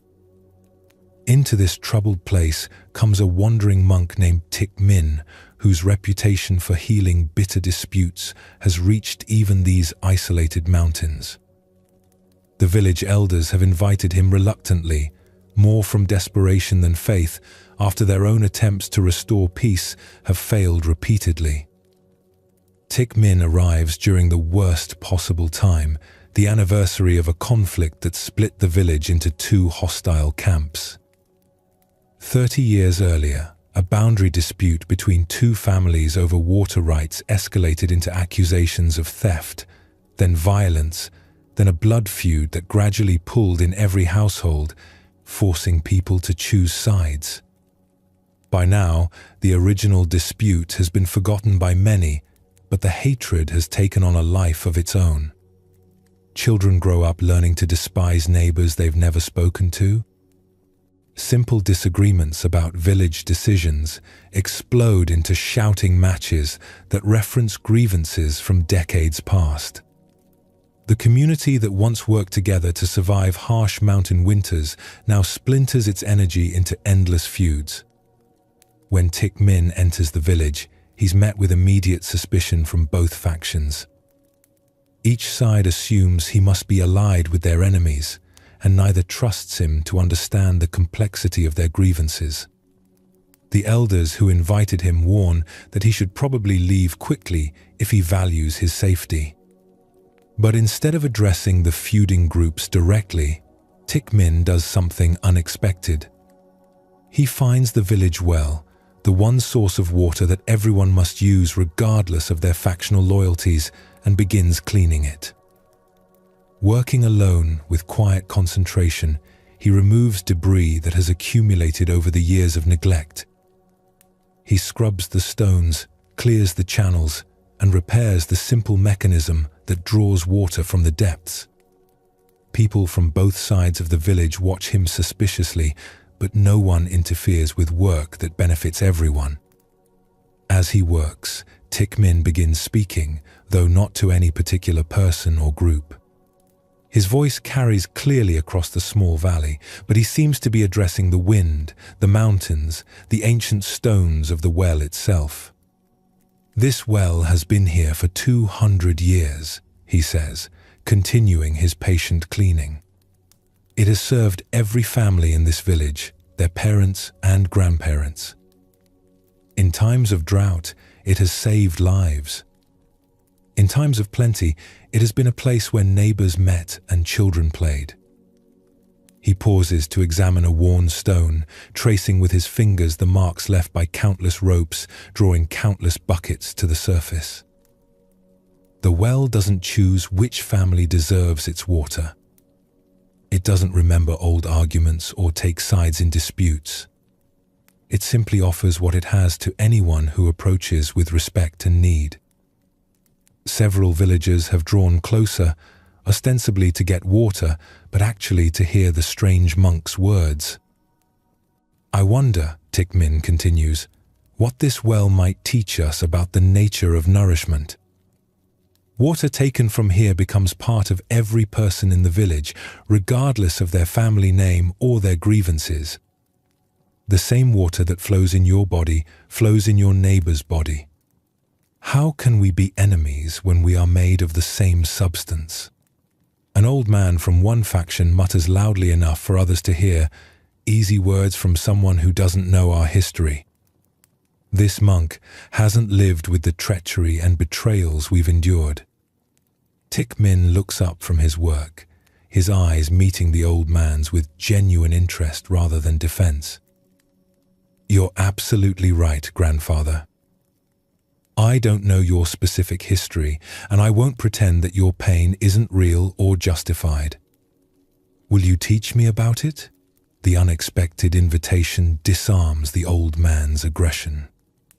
Instead of an argument, he finds himself telling the story of how his family's sheep were stolen 30 years ago, how his accusations were dismissed, how he was humiliated in front of the entire village. As he speaks, other voices join in, first supporting his version, then challenging it, then adding details from their own perspectives. Soon, people from both sides are gathered around the well, all talking at once, each trying to make their case to the patient monk. Thich Minh listens to it all without taking sides, without judging who is right or wrong. He simply receives each story with the same attention he gave to cleaning the well, thorough, respectful, caring. When the cacophony finally dies down, he sits quietly for several minutes, allowing the silence to settle like dust after a windstorm. I hear so much pain in these stories, he finally says. Pain from feeling wronged, pain from being misunderstood, pain from losing trust in your neighbors. And I notice that everyone's pain sounds remarkably similar, regardless of which side they're on. A woman from the opposing faction speaks up angrily. How can you say our pain is the same? They started this. They've been nothing but trouble for 30 years. I'm not saying your experiences are identical, Thich Minh replies gently. I'm observing that the experience of feeling wronged, of losing trust, of believing others don't understand your perspective, these feelings are universal. The ache in your heart when you feel betrayed is the same ache your neighbors feel when they believe they've been betrayed. He gestures to the clean water now flowing freely from the well. Just as you all share the same water source, you all share the same basic human experiences, the need to be understood, the desire to be treated fairly, the wish to live in peace with your neighbors. These needs don't disappear when conflicts arise. They actually become more urgent. Over the following days, Thich Minh continues his work around the village, always finding projects that serve everyone rather than any particular faction. He repairs the bridge that both sides use to reach their fields. He clears paths that benefit all travelers. He tends sick children regardless of their family allegiances. And always, as he works, he speaks, not giving lectures or moral instructions, but simply sharing observations about human nature, about the universality of suffering, about the possibility of healing even the deepest wounds. Gradually, something begins to shift in the village atmosphere. People start seeing Thich Minh's work and wondering why they've been so focused on protecting their own interests that they've neglected projects that could help everyone.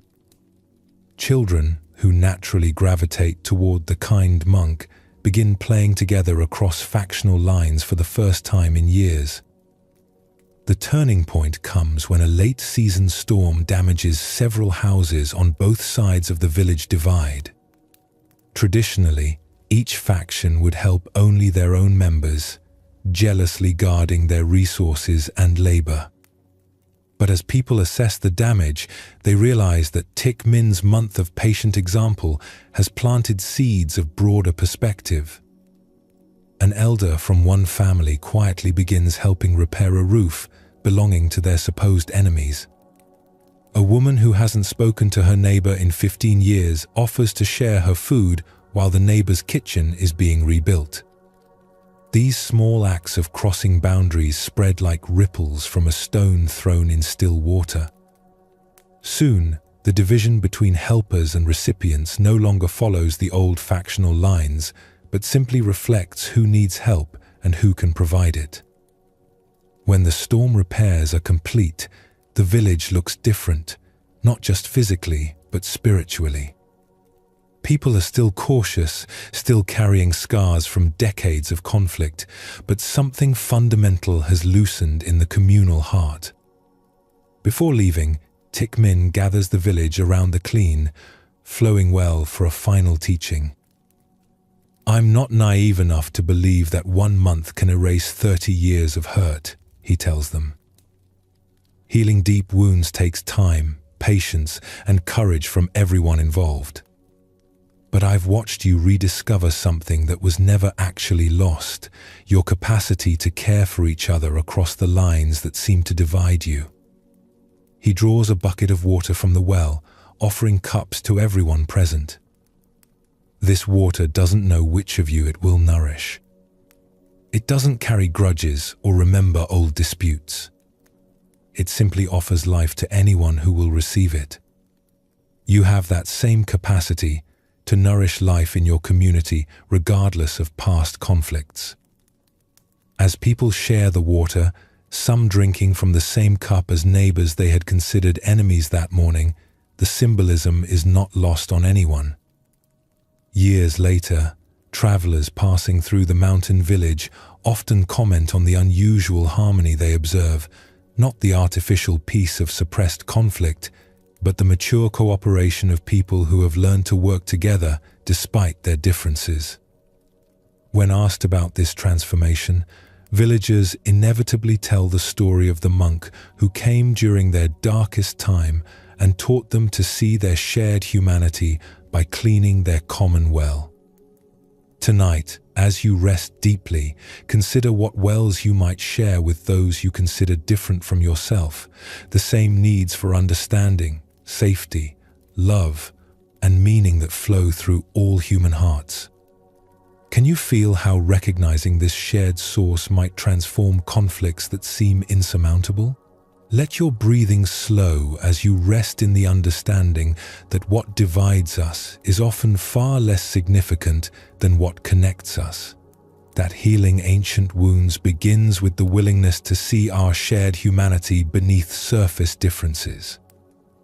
As you drift even deeper into peaceful rest, your awareness travels now to a small farming village where a young mother named Kisa faces the greatest loss any parent can endure.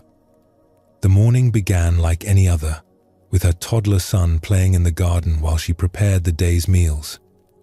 But by afternoon, the child lies lifeless in her arms, struck by a sudden fever that no medicine could break. Kisa's grief is beyond measure.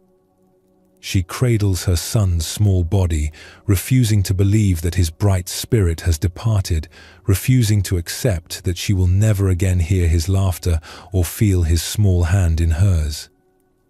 Neighbors gather around her with their own hearts breaking, but their attempts at comfort fall on ears deafened by sorrow.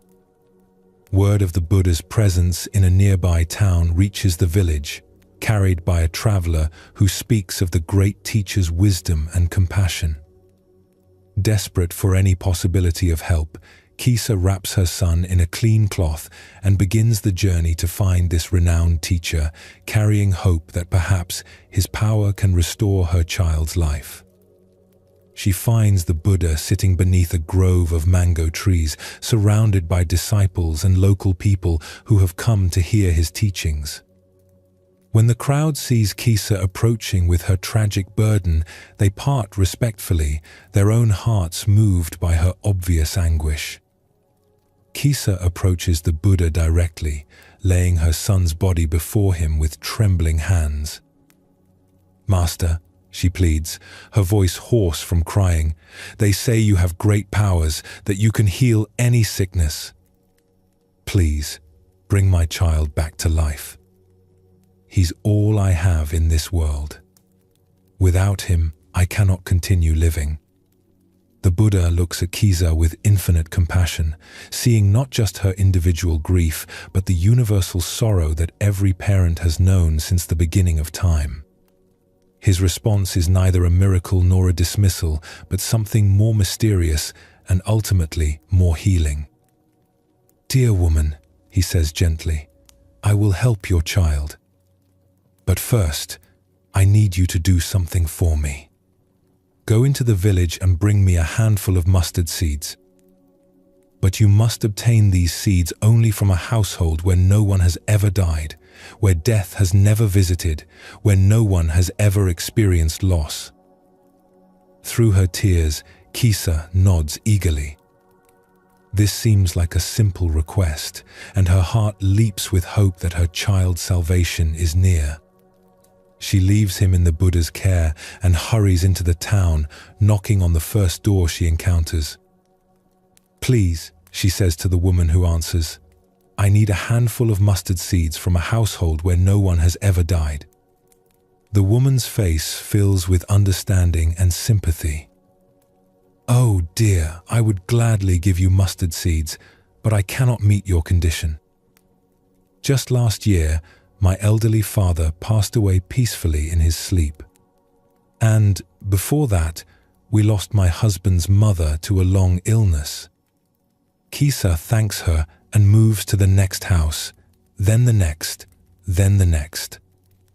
Each household welcomes her warmly and offers whatever mustard seeds she needs, but none can claim to have been untouched by death. In one home, parents grieve a daughter lost in childbirth. In another, children have lost their grandfather. In every household, she finds the same reality. Death has visited everyone. Loss is the common experience of all families. As the day progresses and Kisa visits house after house, something profound begins to shift in her understanding. She starts truly listening to the stories people share, how this family lost a young father to accident, how that family watched a grandmother slowly fade from illness, how another family still mourns children who died years earlier. With each story, Kisa realizes that her devastating loss, while unique in its specific details, is not unique in its essential nature. Every parent she meets has felt or fears feeling exactly what she feels now. Every household has wrestled with the same impossible questions that torment her. Why did this happen? How can life continue? Where do we find meaning after such loss? But she also notices something else in these conversations. Despite their losses, these families continue to love, to care for living children, to find moments of joy even amid their sadness. Their hearts have been broken, but they have not closed. Their lives have been changed forever, but they have not ended. As evening approaches, Kisa realizes she has visited every household in the village without finding even one that meets the Buddha's condition. She returns to the mango grove, no longer carrying desperate hope for a miracle, but bearing a different kind of understanding. "Master," she says, settling before the Buddha with her son's body still wrapped in her arms, "I could not find a single household untouched by death. Every family has experienced loss. Every parent knows the pain I'm feeling now." The Buddha nods gently. "And what does this teach you, dear woman?" "It teaches me that my suffering, though it feels completely isolating, is actually part of the common human experience. I thought I was alone in this pain, but I see now that grief is something every loving heart must face. She looks down at her son's peaceful face, and for the first time since his death, her tears carry not only sorrow, but also a strange kind of acceptance. My son's death is not a punishment or a cruel exception to how life should be, she continues, her voice gaining strength. It's part of the same impermanence that touches every life, every family, every heart that dares to love. The Buddha reaches out and places a gentle hand on her shoulder. You have understood something that many people spend lifetimes trying to learn. Your son's death is indeed part of the natural flow of life, just as his birth was. Your grief is the natural response of a loving heart to loss. But how do I live with this knowledge? How do I continue when everything inside me wants to die with him? By recognizing that love itself is not impermanent, even when its objects change form. The love you feel for your son doesn't die when his body dies. That love becomes part of you, and through you, it can continue to flow to other children who need care, other parents who need understanding, other hearts that are breaking just as yours has broken. In the days that follow, Kisa undergoes a gradual transformation. She performs the proper rituals for her son's body with a heart that is still broken but no longer consumed by rage against reality. She begins to see other children in the village with eyes opened by loss to how precious and fleeting childhood is.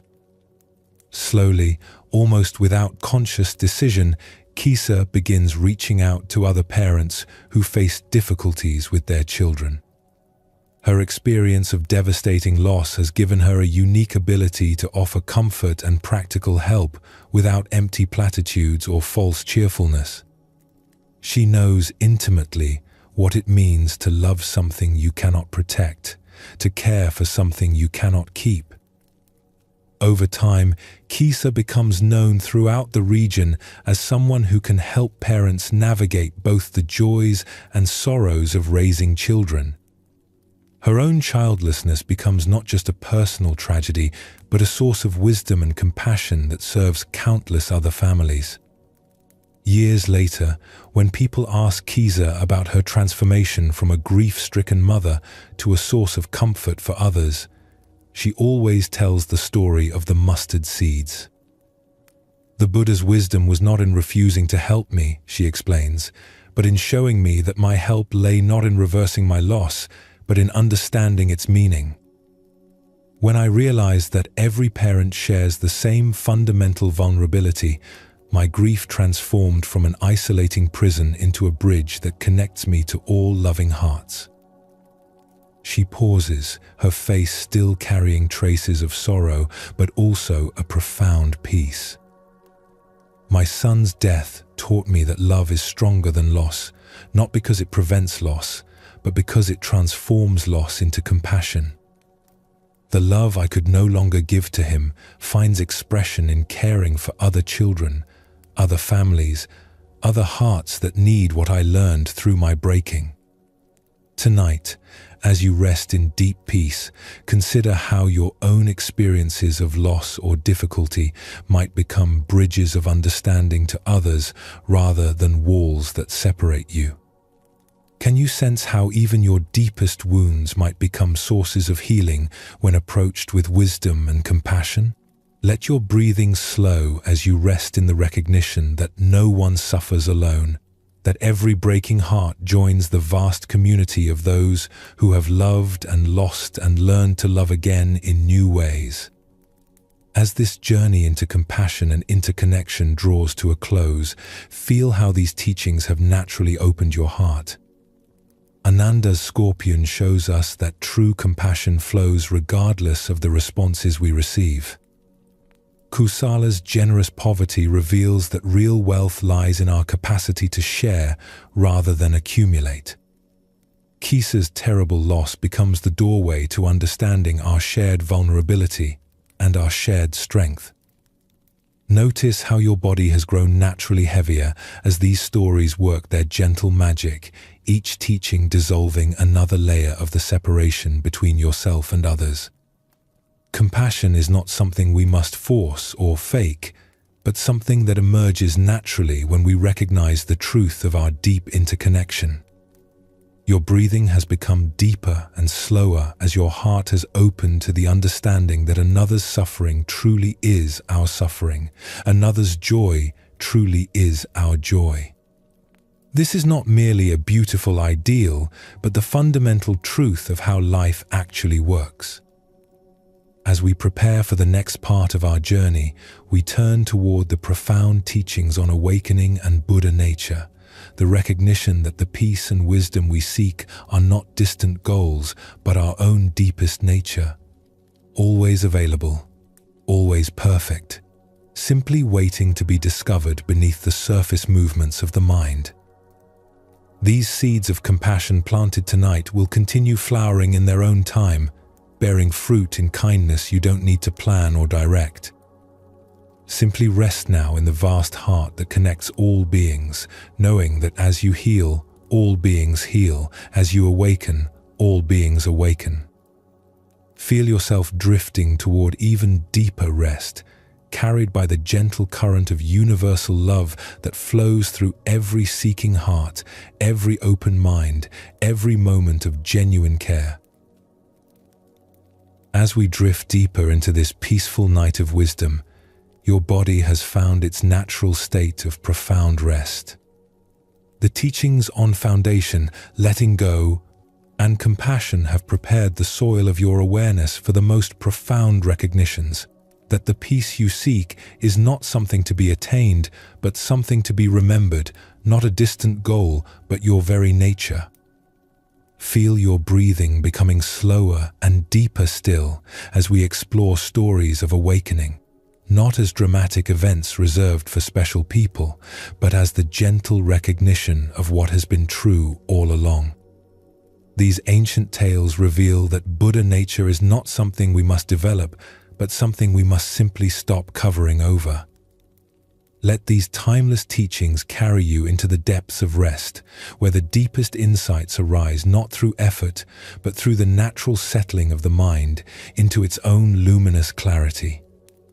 Feel your awareness drifting like mist through ancient forests, where tall trees filter sunlight into gentle columns of gold.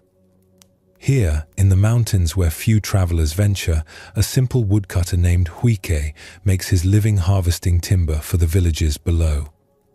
For 20 years, he has walked these same paths, cut these same types of wood, lived according to the predictable rhythms of hard physical labor. But something has been stirring in Huike's heart recently, a restlessness he cannot name, a sense that life holds some deeper meaning he has not yet discovered. His work, once satisfying in its simplicity, now feels somehow hollow. His small mountain cabin, once a place of peaceful solitude, now echoes with questions he cannot answer.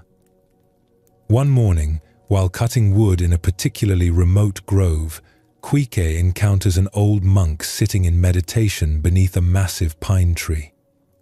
The monk's presence is so still, so integrated with the forest itself, that Huike almost passes by without noticing him.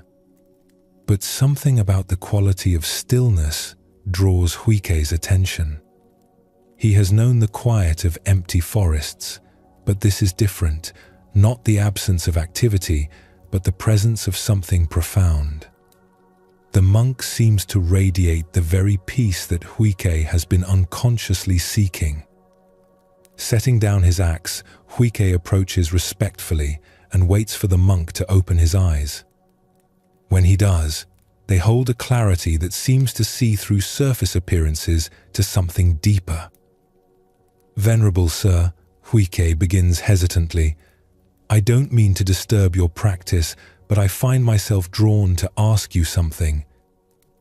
I've been working in these mountains for years, and I thought I understood what life was about: honest work, simple living, taking care of basic needs. But lately, I feel like there's something I'm missing, something important that I can't even name." The monk, whose name is Senkan, regards Huike with gentle attention. What is it you think you're missing? I don't know exactly. Peace, maybe? Purpose? Some deeper understanding of what this life is really about?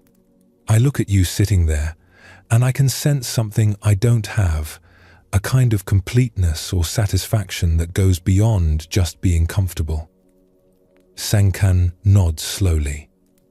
And where do you imagine this peace or understanding might be found? Uike considers this question seriously. In study, perhaps? In meditation practice? In living more virtuously? I've heard of masters who spend decades learning sacred texts and sitting in contemplation.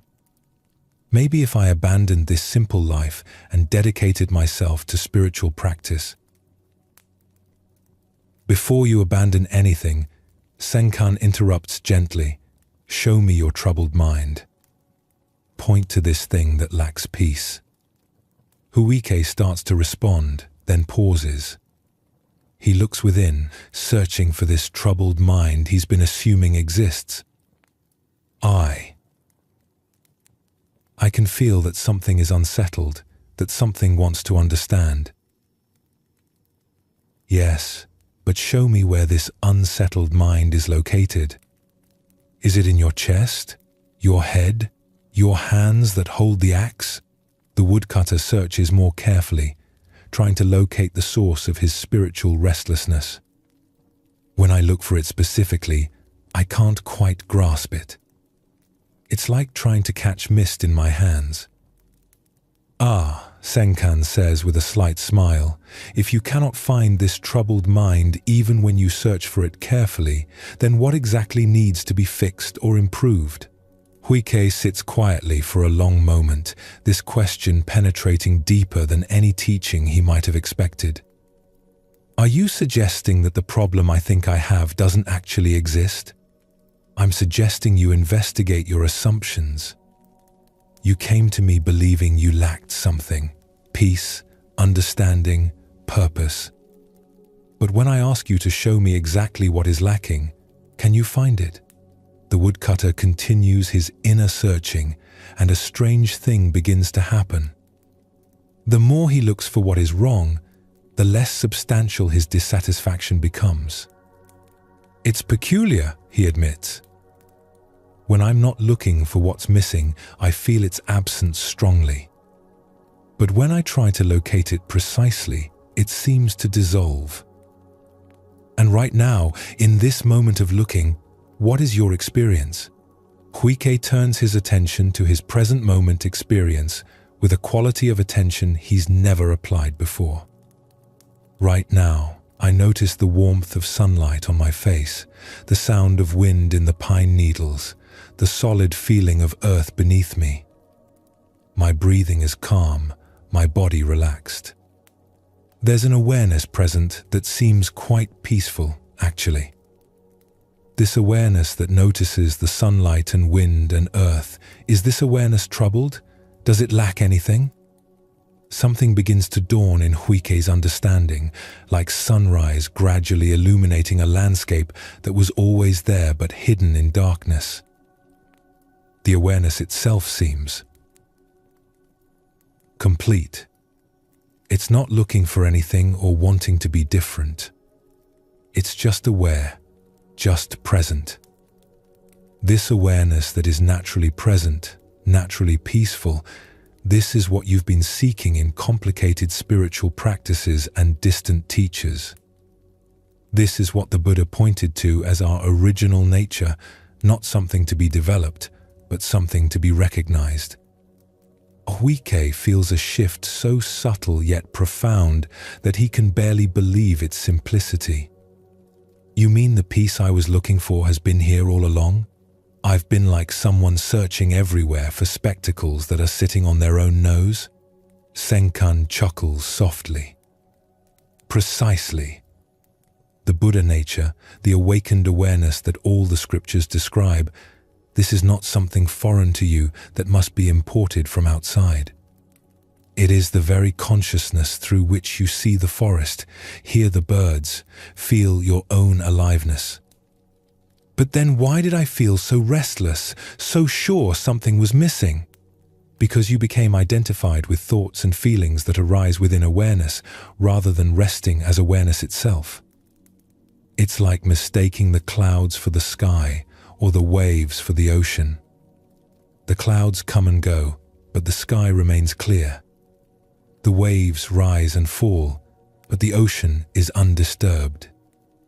As this understanding settles in, Huike notices his perception of everything around him seems subtly transformed. The trees are still trees, the work of woodcutting is still work, but there's a quality of presence underlying it all that he had somehow been overlooking. So I don't need to abandon my life and become a monk, he asks. Buddha nature expresses itself as readily through honest work as through formal meditation. The key is recognizing that the awareness within which work happens is already awake, already free, already complete. Whether you're cutting wood or sitting in meditation, the same unconditioned awareness is present. Huike sits quietly, absorbing this teaching. It seems almost too simple. The most profound truths usually are. We complicate them by believing that something so accessible couldn't possibly be what we're looking for. We assume awakening must be dramatic, difficult, special. But consciousness itself is the most ordinary thing in the world, so ordinary we overlook it completely. Over the following days, Huike continues his woodcutting with a completely different quality of attention. Instead of working mechanically while his mind churns with restless thoughts, he finds himself naturally present to each swing of the axe, each step along the forest paths, each moment of rest between tasks.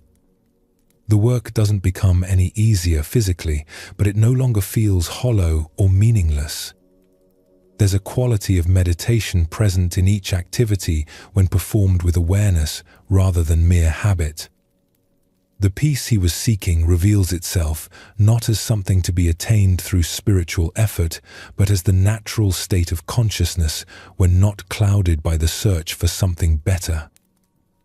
When Huike encounters Senkan again several weeks later, the monk immediately notices the change in the woodcutter's presence.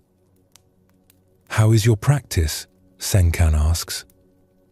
"I'm beginning to understand that I don't have a practice." Huike replies with a gentle smile. "I have a life, and awareness is naturally present within every aspect of it.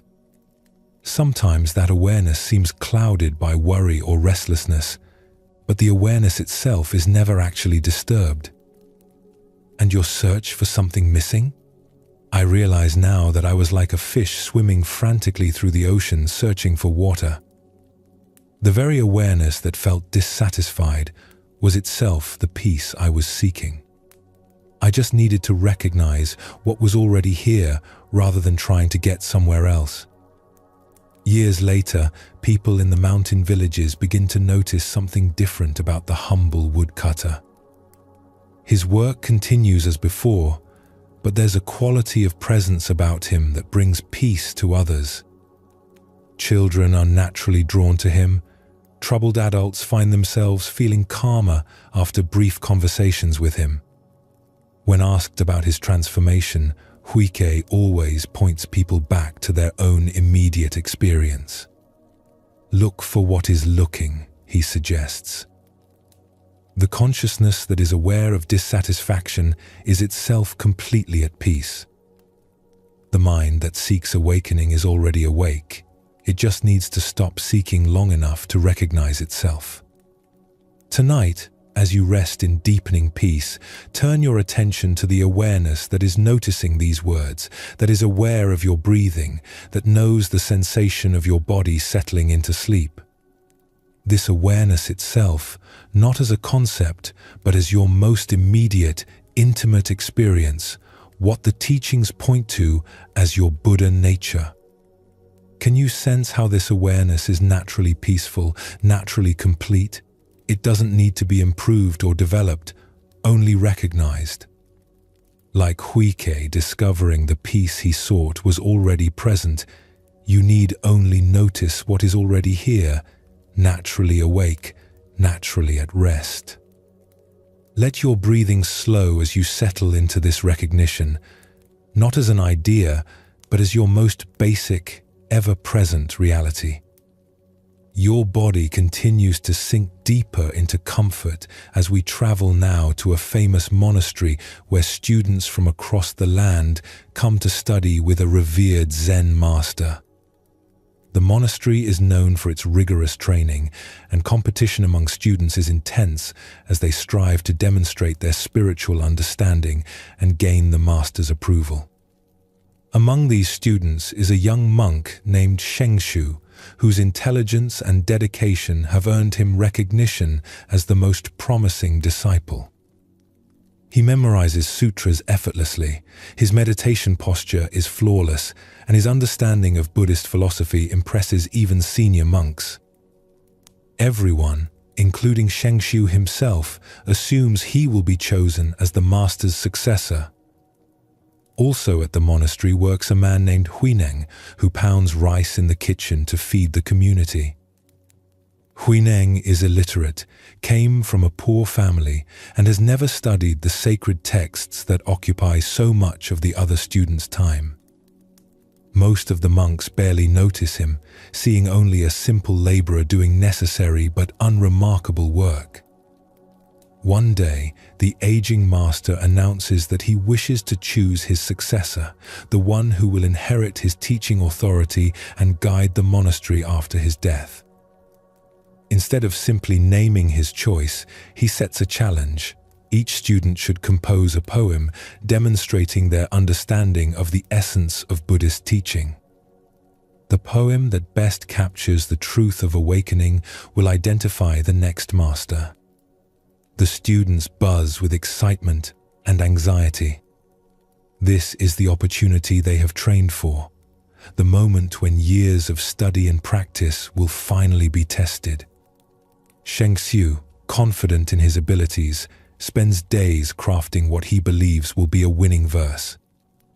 Late one night, when the monastery is quiet, Shengshu writes his poem on the wall where everyone will see it. The body is the Bodhi tree. The mind is like a bright mirror's stand.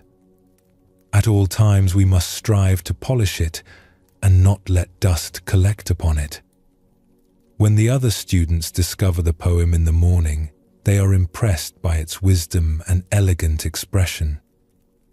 The verse captures perfectly the conventional understanding of Buddhist practice, that through diligent effort we can polish the mirror of consciousness until it reflects reality clearly, free from the dust of ignorance and delusion. The master reads Shengshu's poem and nods approvingly, but says nothing about choosing his successor. He simply instructs that the poem remain on the wall for all to contemplate. That evening, as Huineng works late in the kitchen, he hears other workers discussing the poem. Since he cannot read, they recite it aloud, explaining how it demonstrates deep understanding of the spiritual path. As Huineng listens, something stirs in his understanding. The poem, while expressing conventional wisdom accurately, seems to him to miss something fundamental about the nature of consciousness itself. Unable to write, Huineng asks a literate worker to help him compose a response poem, which he has written beside Shengshu's verse. Bodhi originally has no tree, the bright mirror has no stand. Buddha nature is always clean and pure, where can dust collect? When the students discover this second poem in the morning, reaction is mixed. Some dismiss it as the confused writing of an uneducated kitchen worker who doesn't understand the sophisticated points of Buddhist philosophy. Others sense something profound in its directness, though they can't quite articulate what. Shengshu himself feels both confused and threatened by the simple verse. How can he say the mirror has no stand? He asks other students. How can he claim Buddha nature needs no polishing? This contradicts everything we've been taught about the importance of practice and purification. But when the master reads Huineng's poem, his face shows a recognition that has been absent until now. He calls for the rice pounder to meet with him privately that evening. In his simple quarters, the master looks deeply into Huineng's eyes. "Do you understand what you wrote?" "I understand what I experience," Huineng replies simply. "When I look for this mind that needs polishing, I cannot find it. When I search for dust on the mirror of awareness, I find only clear knowing. The very consciousness that would do the polishing is already pure, it just needs to recognize its own nature." The master nods slowly. Shengshu's poem expresses the path of gradual cultivation, the belief that through persistent effort we can purify consciousness and eventually achieve enlightenment.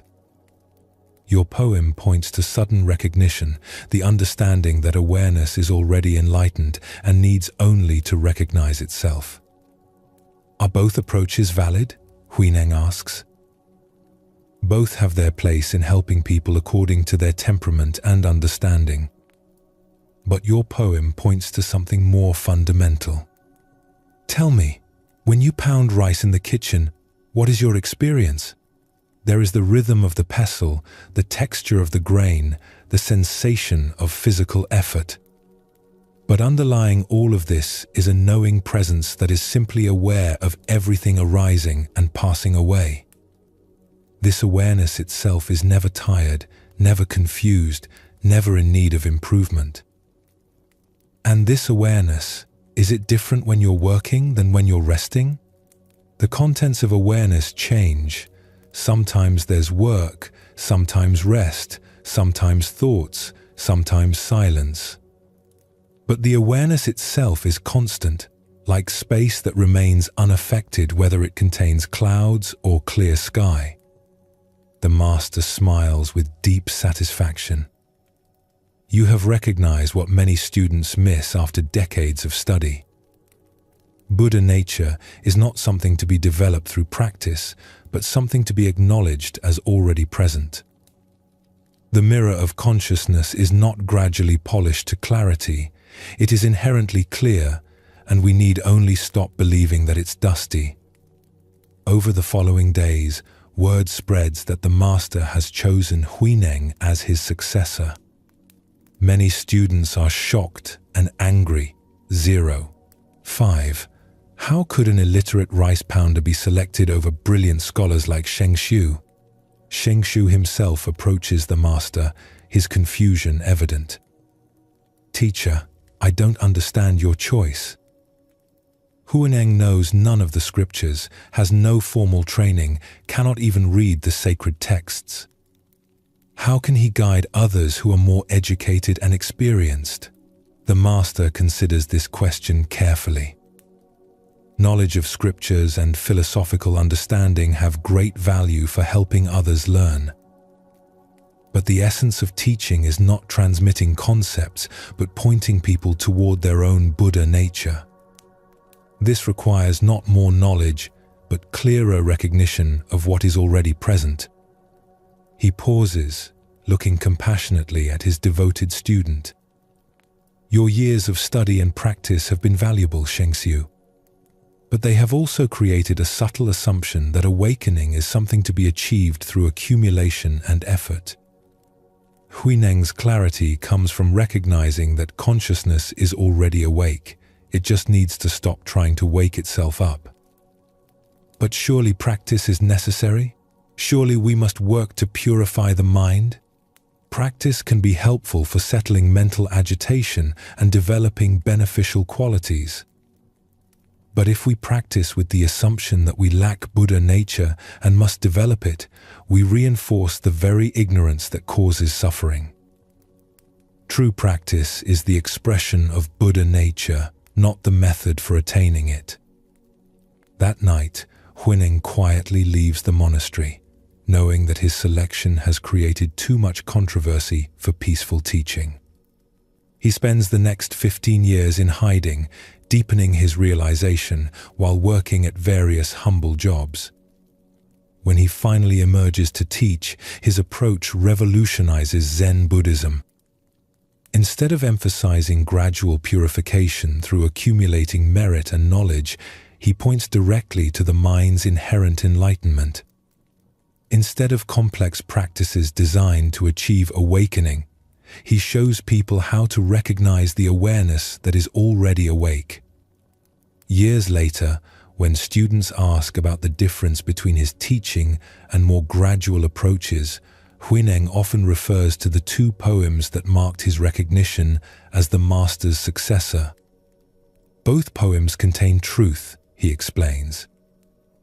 If you believe your mind is dusty, then by all means practice polishing it. But don't forget to ask, who is doing the polishing? The consciousness that seeks to purify itself is already pure. It just needs to recognize its own nature instead of focusing on imaginary dust. He smiles gently at his students. The most profound realization is also the simplest. What you are seeking, you already are.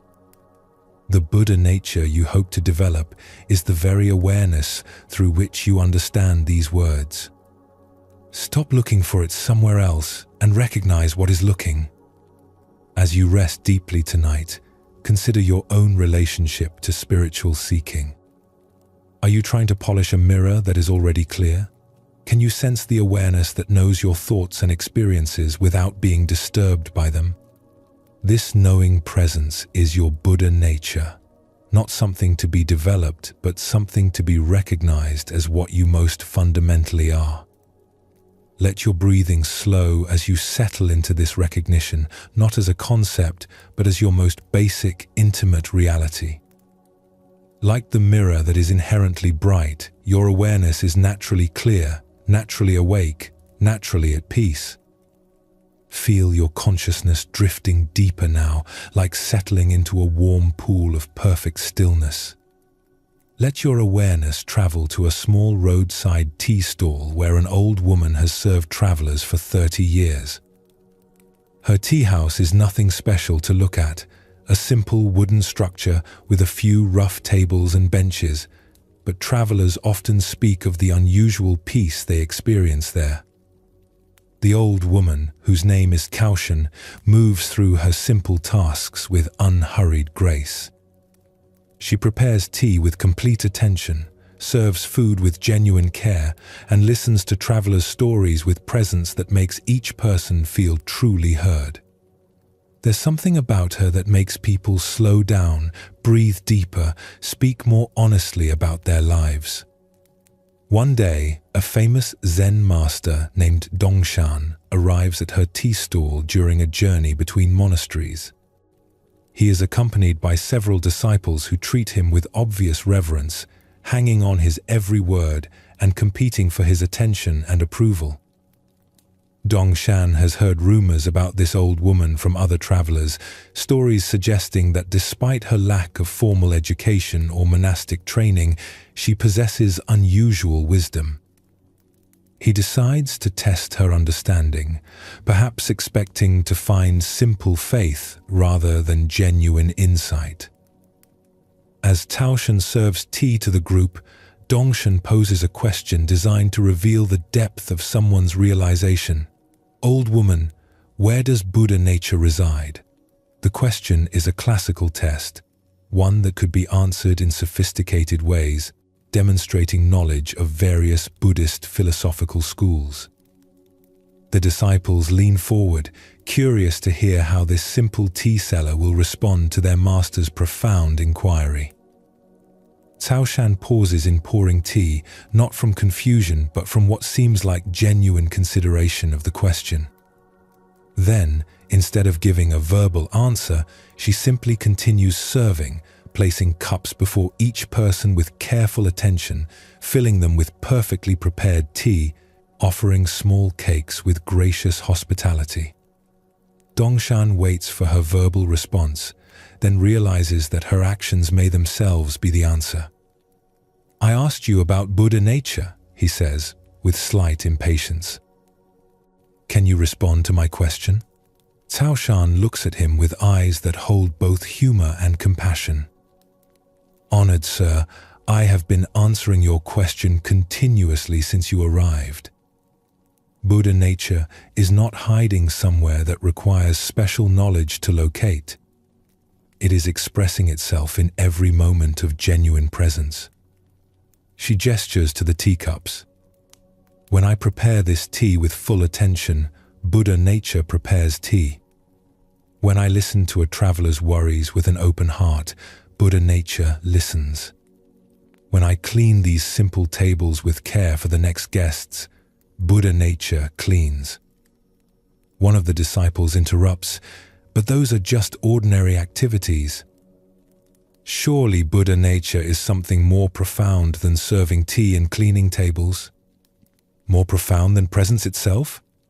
Cao Shan asks gently. More profound than the consciousness that knows and cares and responds appropriately to each situation? What could be more profound than awareness expressing itself as ordinary kindness? Dongshan, beginning to sense that he's encountering genuine wisdom rather than simple faith, presses further. But how do you know you've realized Buddha nature? What confirms your understanding? Instead of answering directly, Cao Shan asks him, when you drink this tea, who tastes it? I do, of course. And this I that tastes, can you show me where it exists? Is it in your mouth, your mind, your body? Dongshan considers this question, recognizing it as a pointing toward the non-dual nature of experience. The I that tastes cannot be located as a separate entity from the tasting itself. Exactly. And this non-separate awareness that knows the taste without being different from the tasting, this is what expresses itself when I serve tea, when you drink it, when birds sing in the trees outside. There is no Buddha nature separate from the natural functioning of consciousness in each moment. She refills his cup with the same careful attention she's given throughout their conversation. You ask how I know I've realized Buddha nature. The question assumes Buddha nature is something to be possessed or achieved. But Buddha nature is what asks the question, what hears the response, what understands or doesn't understand the teaching. One of the younger disciples, clearly struggling with this non-conceptual approach, asks, then why do we need meditation? Why study scriptures? Why practice at all if Buddha nature is already functioning? Cao Shan smiles warmly at the young man. Practice can be wonderful for settling mental agitation and developing helpful qualities. But the most important practice is recognizing what is already present rather than trying to achieve something that isn't here yet. She wipes the table with the same attention she gives to everything else. When you meditate, what meditates? When you study, what understands the teachings? When you try to find Buddha nature, what is doing the seeking? The very capacity that engages in spiritual practice is itself the Buddha nature you're seeking. Dongshan sits quietly, recognizing that his initial intention to test this old woman's understanding has transformed into receiving profound teaching from her.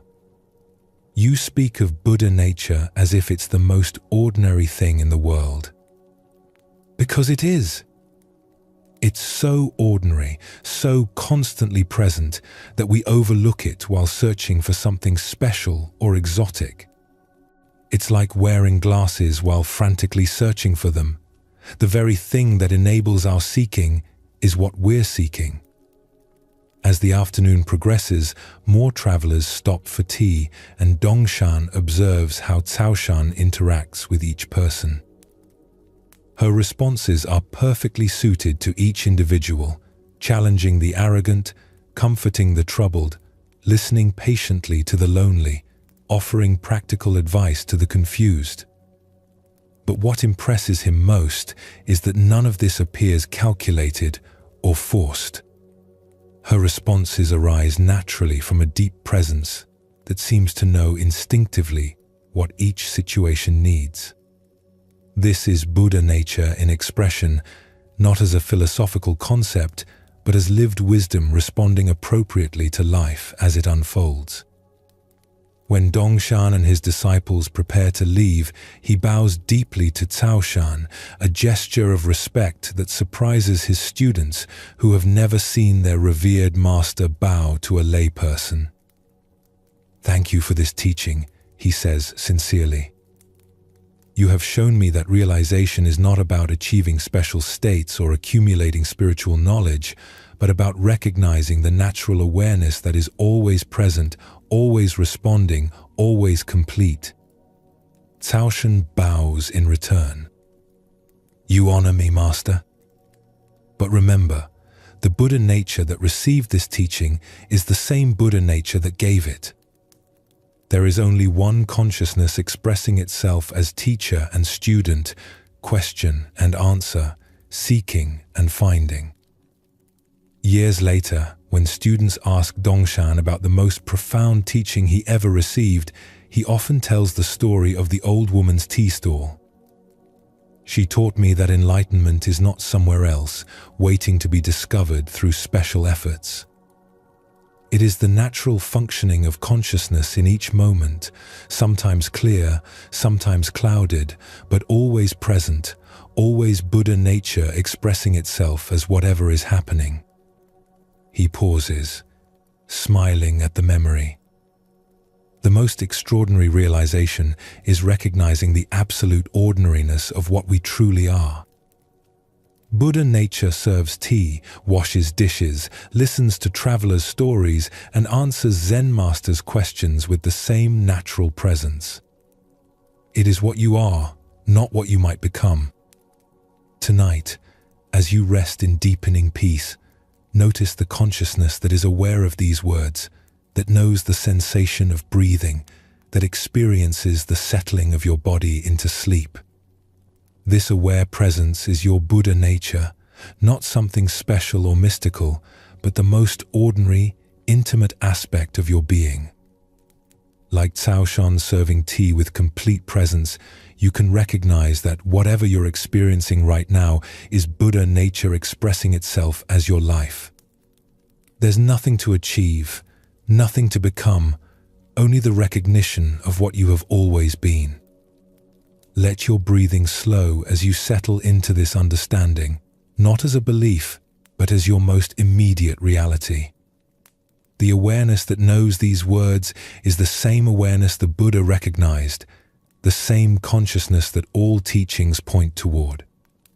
It has been with you always, will remain with you always, is in fact what you most essentially are.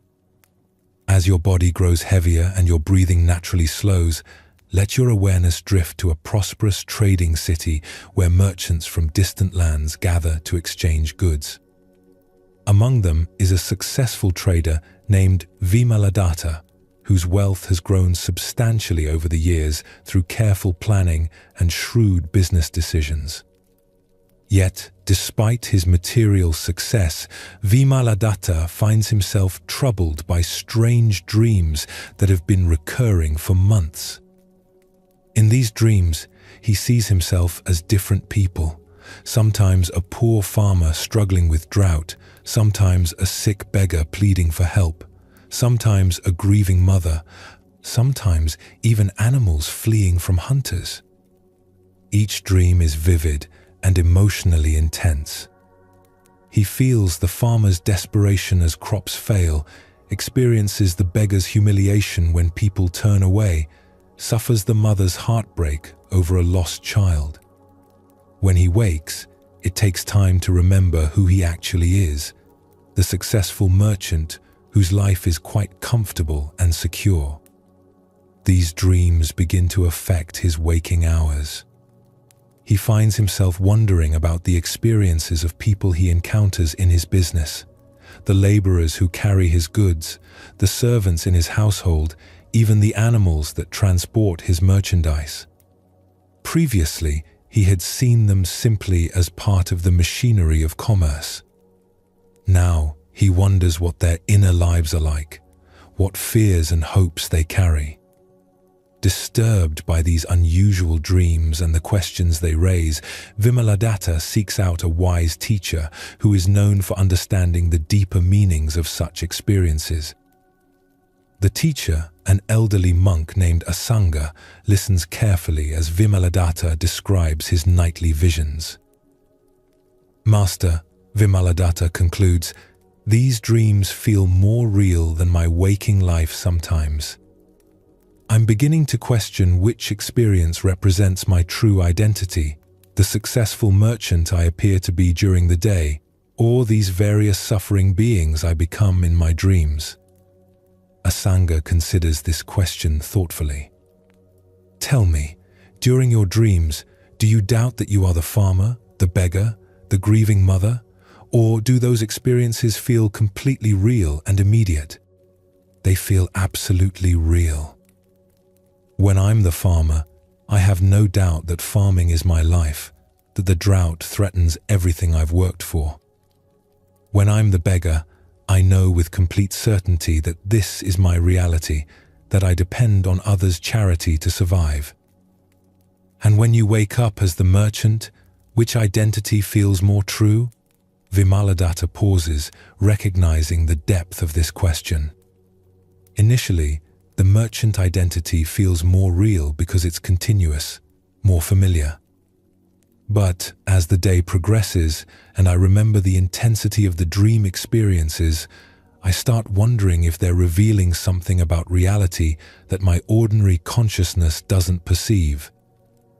"What if both experiences are dreams?" Asanga suggests gently. "What if the consciousness that experiences itself as a merchant is the same consciousness that experiences itself as a farmer or beggar, just wearing different costumes in different plays?" "You're suggesting that my merchant identity is also a kind of dream?" "Not exactly. I'm pointing to something more fundamental. There is awareness that knows the merchant's experience, awareness that knows the farmer's experience, awareness that knows the beggar's experience. This knowing consciousness itself, what is its identity?" Vimaladatta searches within for this awareness that Asanga is pointing toward. The awareness that knows all these different experiences. It doesn't seem to have a fixed identity. It's present in all of them, but it isn't limited to any of them. Exactly. This consciousness that can experience itself as merchant or farmer, human or animal, happy or suffering, this is what Buddhist teaching calls Buddha nature. It's the pure awareness that can take on any identity while remaining essentially unchanged. As this understanding begins to settle, Vimaladatta looks around the teacher's simple room with different eyes. "Are you suggesting that the same consciousness that's aware through my experience is also aware through your experience? That we're somehow the same awareness wearing different forms? What does your own investigation reveal? When you look deeply at the consciousness that knows your thoughts and experiences, and when you imagine the consciousness that knows my thoughts and experiences, can you find any essential difference between them?" Vimaladatta contemplates this question, and gradually a profound recognition begins to dawn. It's like. If consciousness is like space, then individual identities are like different rooms built within that space. The rooms have different contents, different purposes, but the space itself is continuous throughout. That's a helpful metaphor.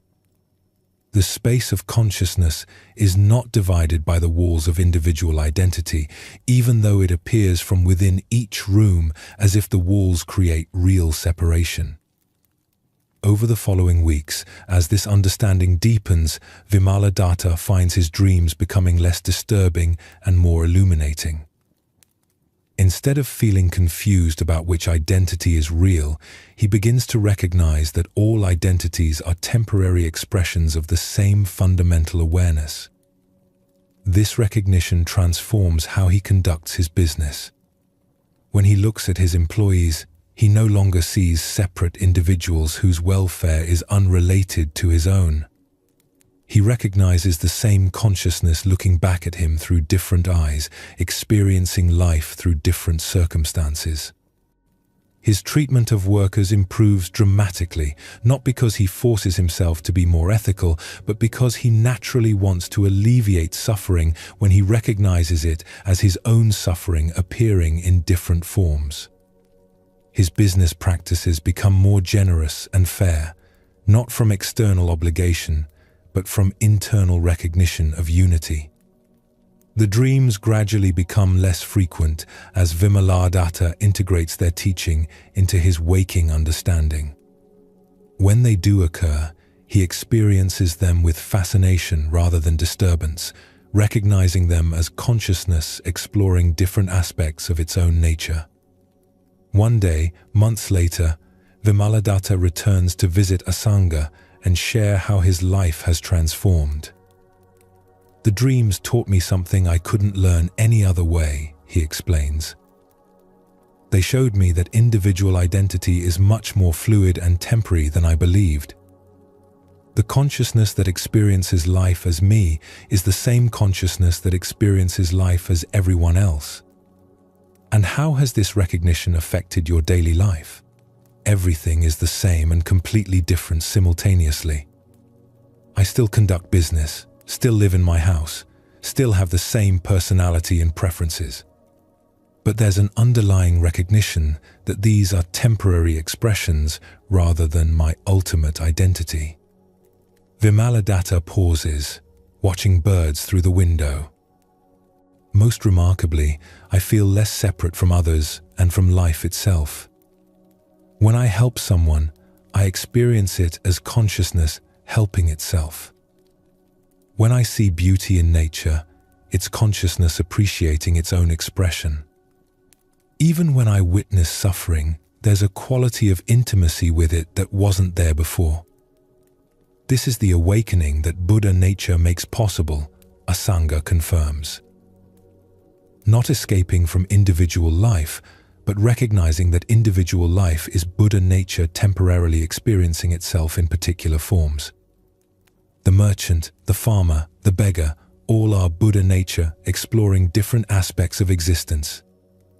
Years later, when other merchants ask Vimaladatta about his transformation from someone focused solely on profit to someone known for unusual wisdom and generosity, he often tells them about his dreams.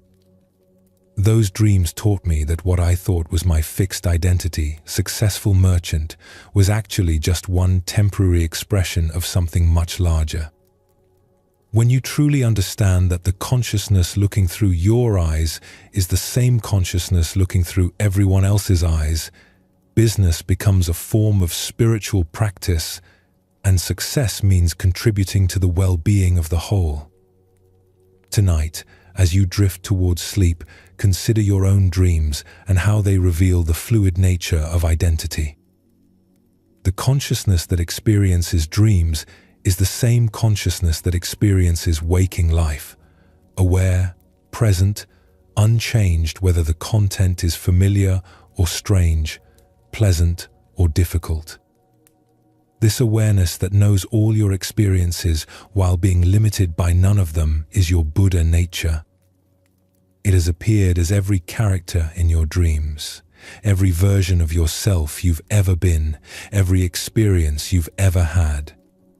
Yet, it remains essentially unchanged, essentially free, essentially awake. Let your breathing slow as you rest in this recognition, allowing yourself to settle into the spacious awareness that is your deepest nature. Like Vimaladatta's dreams revealing the unity beneath apparent differences, your own rest tonight can reveal the awakened consciousness that has been present all along.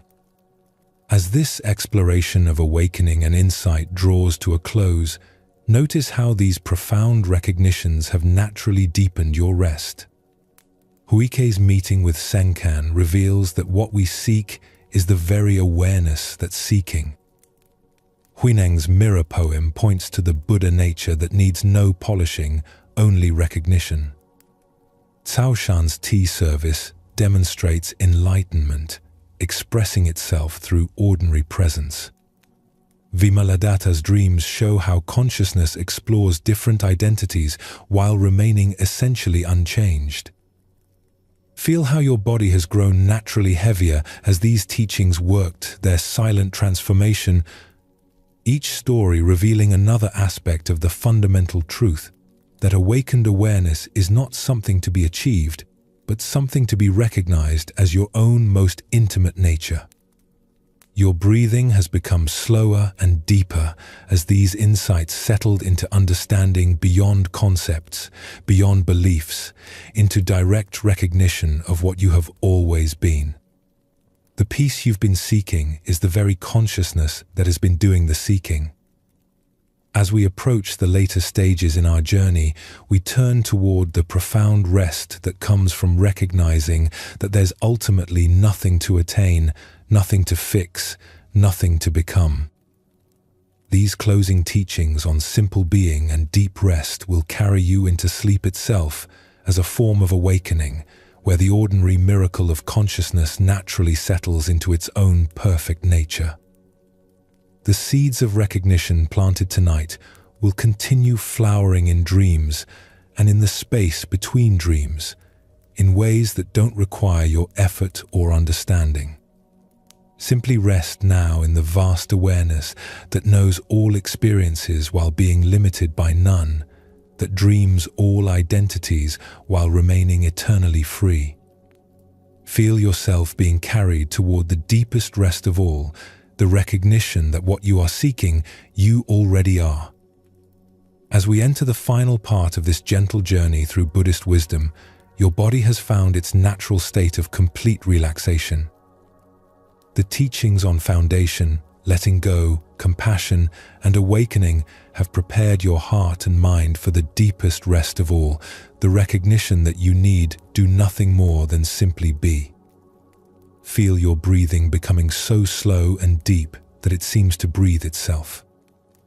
We explore now the profound rest that comes from understanding that you are already perfect as you are, that this moment is already complete, that the peace you've been seeking has been here all along, waiting for you to stop searching and simply arrive. Let these final teachings carry you into sleep itself as a form of awakening, where consciousness naturally returns to its source, where all seeking dissolves into the perfect stillness of simply being. In the misty mountains of ancient China, where clouds drift between peaks like slow thoughts across a vast mind, there lived a monk whose reputation puzzled everyone who heard of him. Unlike other renowned teachers known for their brilliant teachings or miraculous powers, Master Lazy Cloud was famous for doing nothing at all. His small hermitage, perched on a cliff overlooking a valley of pine trees, contained the barest essentials: a sleeping mat, a teapot, a few simple robes. No impressive library of sacred texts, no elaborate altar, no stream of pilgrims seeking wisdom. Just one old monk who seemed to spend his days sitting quietly, watching clouds drift across the sky. Word of this unusual teacher reached a young monk named Fayan, whose head was full of questions about Buddhist practice and philosophy. Fayan had studied with several masters, accumulated extensive knowledge of scriptures, and developed considerable skill in meditation. Yet, despite all his learning and practice, he felt no closer to the peace that all the teachings promised. Convinced that Master Lazy Cloud must possess some secret teaching hidden beneath his apparent inactivity, Fayan made the difficult journey up the mountain path to the hermitage. He found the old master exactly as described, sitting peacefully on his porch, apparently doing nothing but watching the play of light and shadow across the valley below. "Master," Fayan said, bowing respectfully, "I have traveled far to receive your teaching. I've studied extensively, but still haven't found the true peace that Buddhism promises. What special practice or insight can you share that will finally bring me to enlightenment?" Lazy Cloud looked at the earnest young monk with gentle eyes that held neither urgency nor laziness, just a quality of restful attention. "I don't teach anything special," he replied simply. "I just sit here and watch the clouds." Feiyan waited for more. Surely this was just the beginning of a profound teaching that would unfold into complex wisdom. But the master simply returned his attention to the sky, where white clouds drifted slowly across the blue vastness. "But master," Feiyan persisted, "surely there must be more to your practice than just watching clouds. What meditation techniques do you use? What scriptures do you study? How do you cultivate wisdom and compassion?" "When I'm hungry, I eat," Lazy Cloud responded without shifting his gaze from the sky. "When I'm tired, I sleep. When the sun shines, I enjoy warmth. When it rains, I listen to the sound of water on the roof. What else is there to cultivate?" Feiyan felt frustrated by these simple responses that seemed to offer no practical guidance. But what about the noble truths? What about the Eightfold Path? What about all the teachings that show us how to overcome suffering and achieve liberation? Now, Lazy Cloud did turn to look at the young monk, his face holding both compassion and gentle amusement. "Are you suffering right now, in this moment?" Feiyan automatically started to list his concerns, his spiritual progress, his unanswered questions, his desire for deeper realization, then paused to actually check his present moment experience. Sitting on the peaceful porch, breathing the clean mountain air, surrounded by natural beauty, what suffering could he actually locate? Well, I suppose right now I feel quite peaceful, actually. But I know suffering will return when I encounter difficult circumstances or when my mind becomes agitated again. And when that happens, will you still be sitting here breathing mountain air?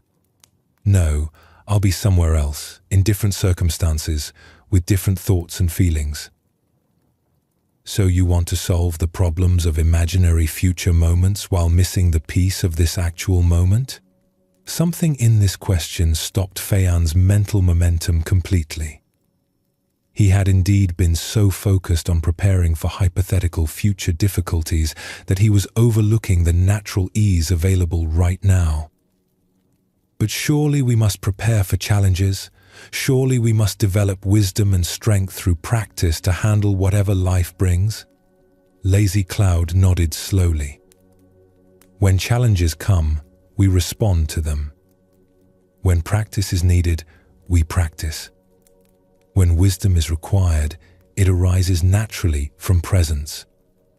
But trying to solve tomorrow's problems with today's worry only creates unnecessary suffering in a moment that might otherwise be peaceful.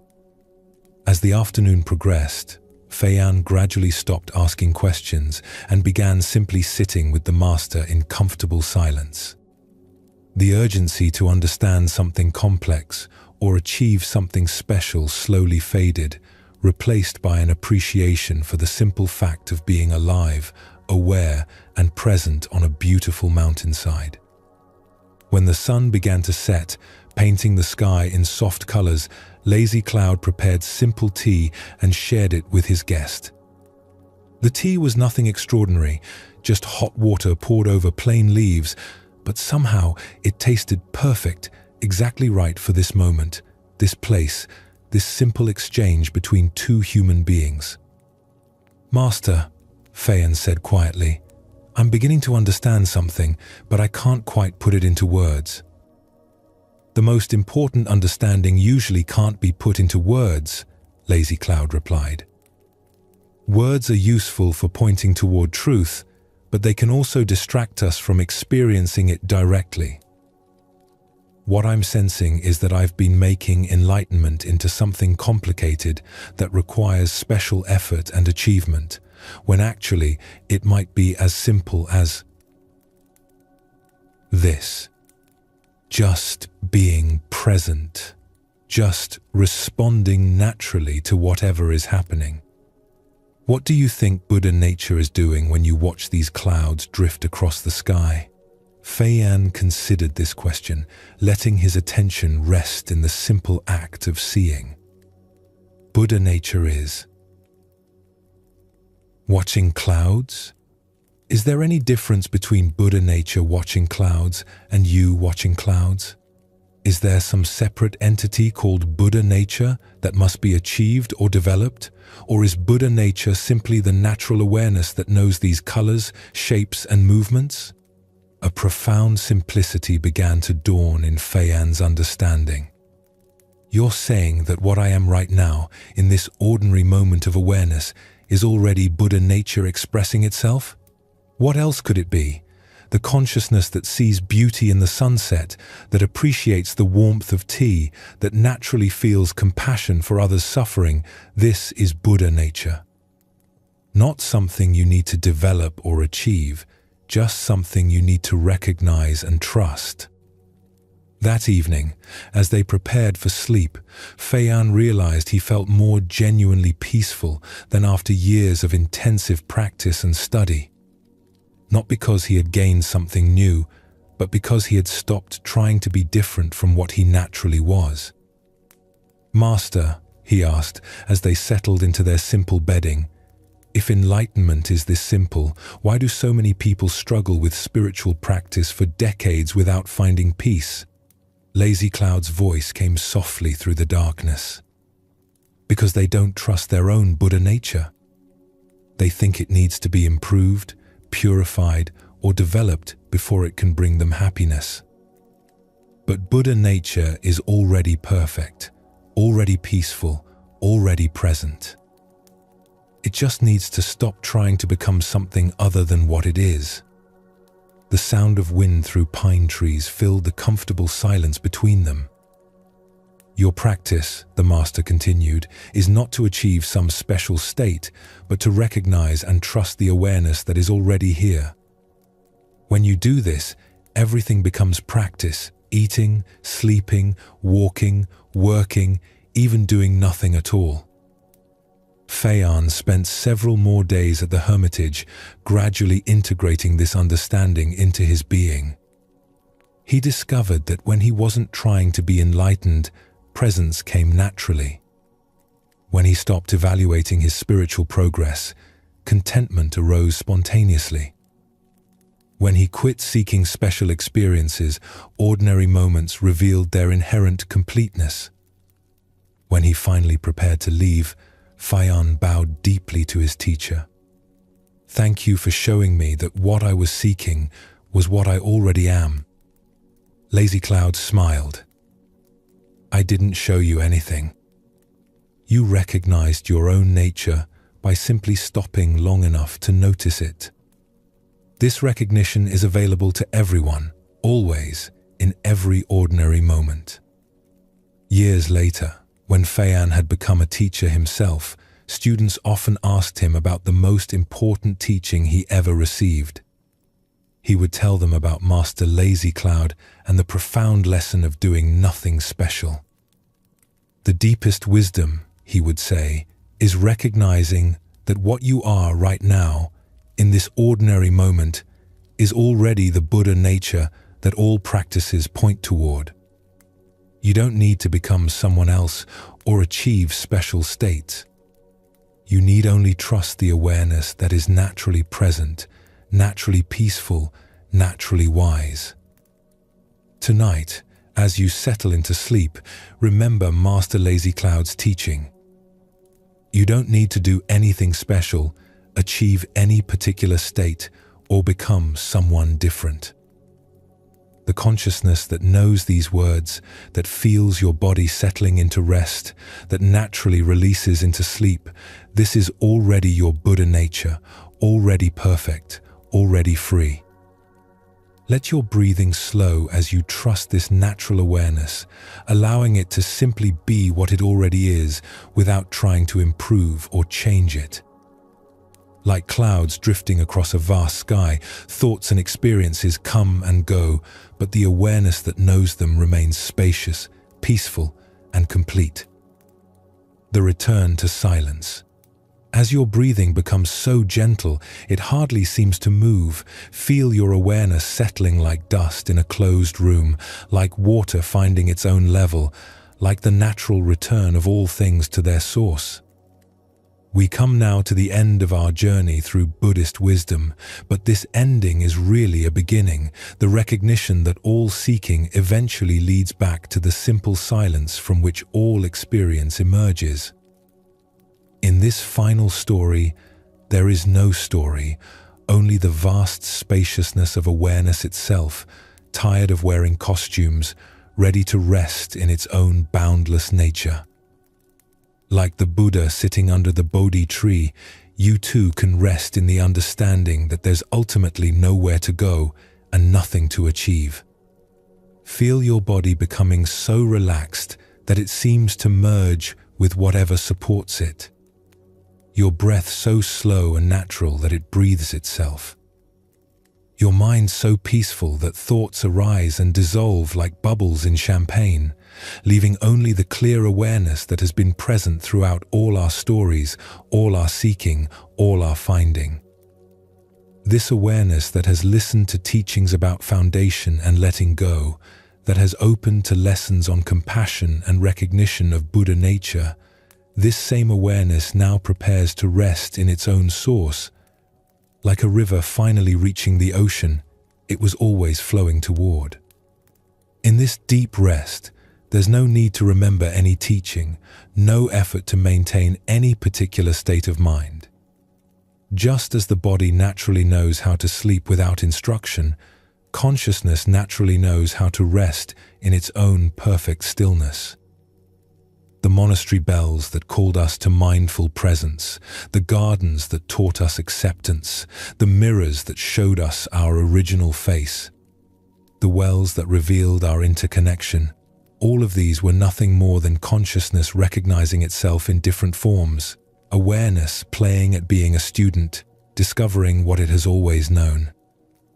Now, as sleep approaches like a gentle tide, all the characters in our stories, the monks and masters, the seekers and finders, the struggling and the awakened, all reveal themselves as temporary expressions of the one consciousness that you are, that you have always been, that you could never not be. The woodcutter who found peace in simple work, the merchant who discovered wealth in sharing, the mother whose grief became compassion, the student whose seeking dissolved into recognition, all were the play of your own Buddha nature, exploring different aspects of its infinite nature. And now, like a master storyteller who has finished the evening's tales, consciousness prepares to rest in the silence from which all stories arise. Not the absence of awareness, but awareness so complete, so natural, so effortless that it needs no object, no experience, no story to confirm its existence. In this settling into sleep, there's no one sleeping and nothing to sleep into, only the natural return of awareness to its own source, like space relaxing back into space, like light settling into light, like silence deepening into the perfect silence that contains all sounds, yet remains forever undisturbed. The teachings of Buddhism, the wisdom of all the world's great traditions, the seeking of countless generations, all point toward this simple rest, this natural ease, this uncomplicated presence that needs no effort to maintain and no practice to achieve. Your breath grows so quiet now, it's barely perceptible. Your heartbeat so gentle it seems to pulse in rhythm with the universe itself. The boundary between your individual consciousness and the vast awareness that contains all experience dissolves like salt in water, leaving only the taste of pure being. There's nothing more to seek, nothing left to understand, nothing additional to achieve. The peace you've been looking for has been here all along as the very seeking itself. The love you've been yearning for is the very capacity to yearn. The wholeness you've been pursuing is the very consciousness that pursues. Rest now in this recognition, not as a thought, but as your most intimate reality. Let sleep come naturally, knowing that even in the deepest rest, the essential awareness that you are continues, perfect and unchanged, like the clear sky that remains serene, whether filled with clouds or empty of all phenomena. The stories we've shared tonight were just waves on the ocean of consciousness, temporary forms appearing in the vast space of awareness that you are. Now the waves settle back into the ocean, and the ocean rests in its own infinite depth, its own boundless peace, its own perfect stillness. From the deepest rest, you need do nothing. Be nothing special. Achieve nothing more. Simply allow consciousness to rest in its own nature, as vast as space, as natural as breathing, as peaceful as the deepest sleep, as awake as the most luminous awareness. This is the final teaching, that there is no final teaching, only the endless rest of awareness in its own perfect nature. Sleep now, dear friend, knowing that you are already everything you have been seeking, already home in the heart of Buddha nature itself. Let go completely. Trust the natural wisdom of consciousness as it settles into its own source. Rest in the peace that passes all understanding, the silence that contains all sounds, the stillness that is never disturbed by any movement. You are home. You have always been home. Sleep in the perfect peace of recognition, wrapped in the boundless love that is your own deepest nature, cradled in the infinite awareness that you are and have always been. All is well. All is perfect. All is complete. Rest now in the silence that has no beginning and no end, the peace that is your birthright, the love that is what you are.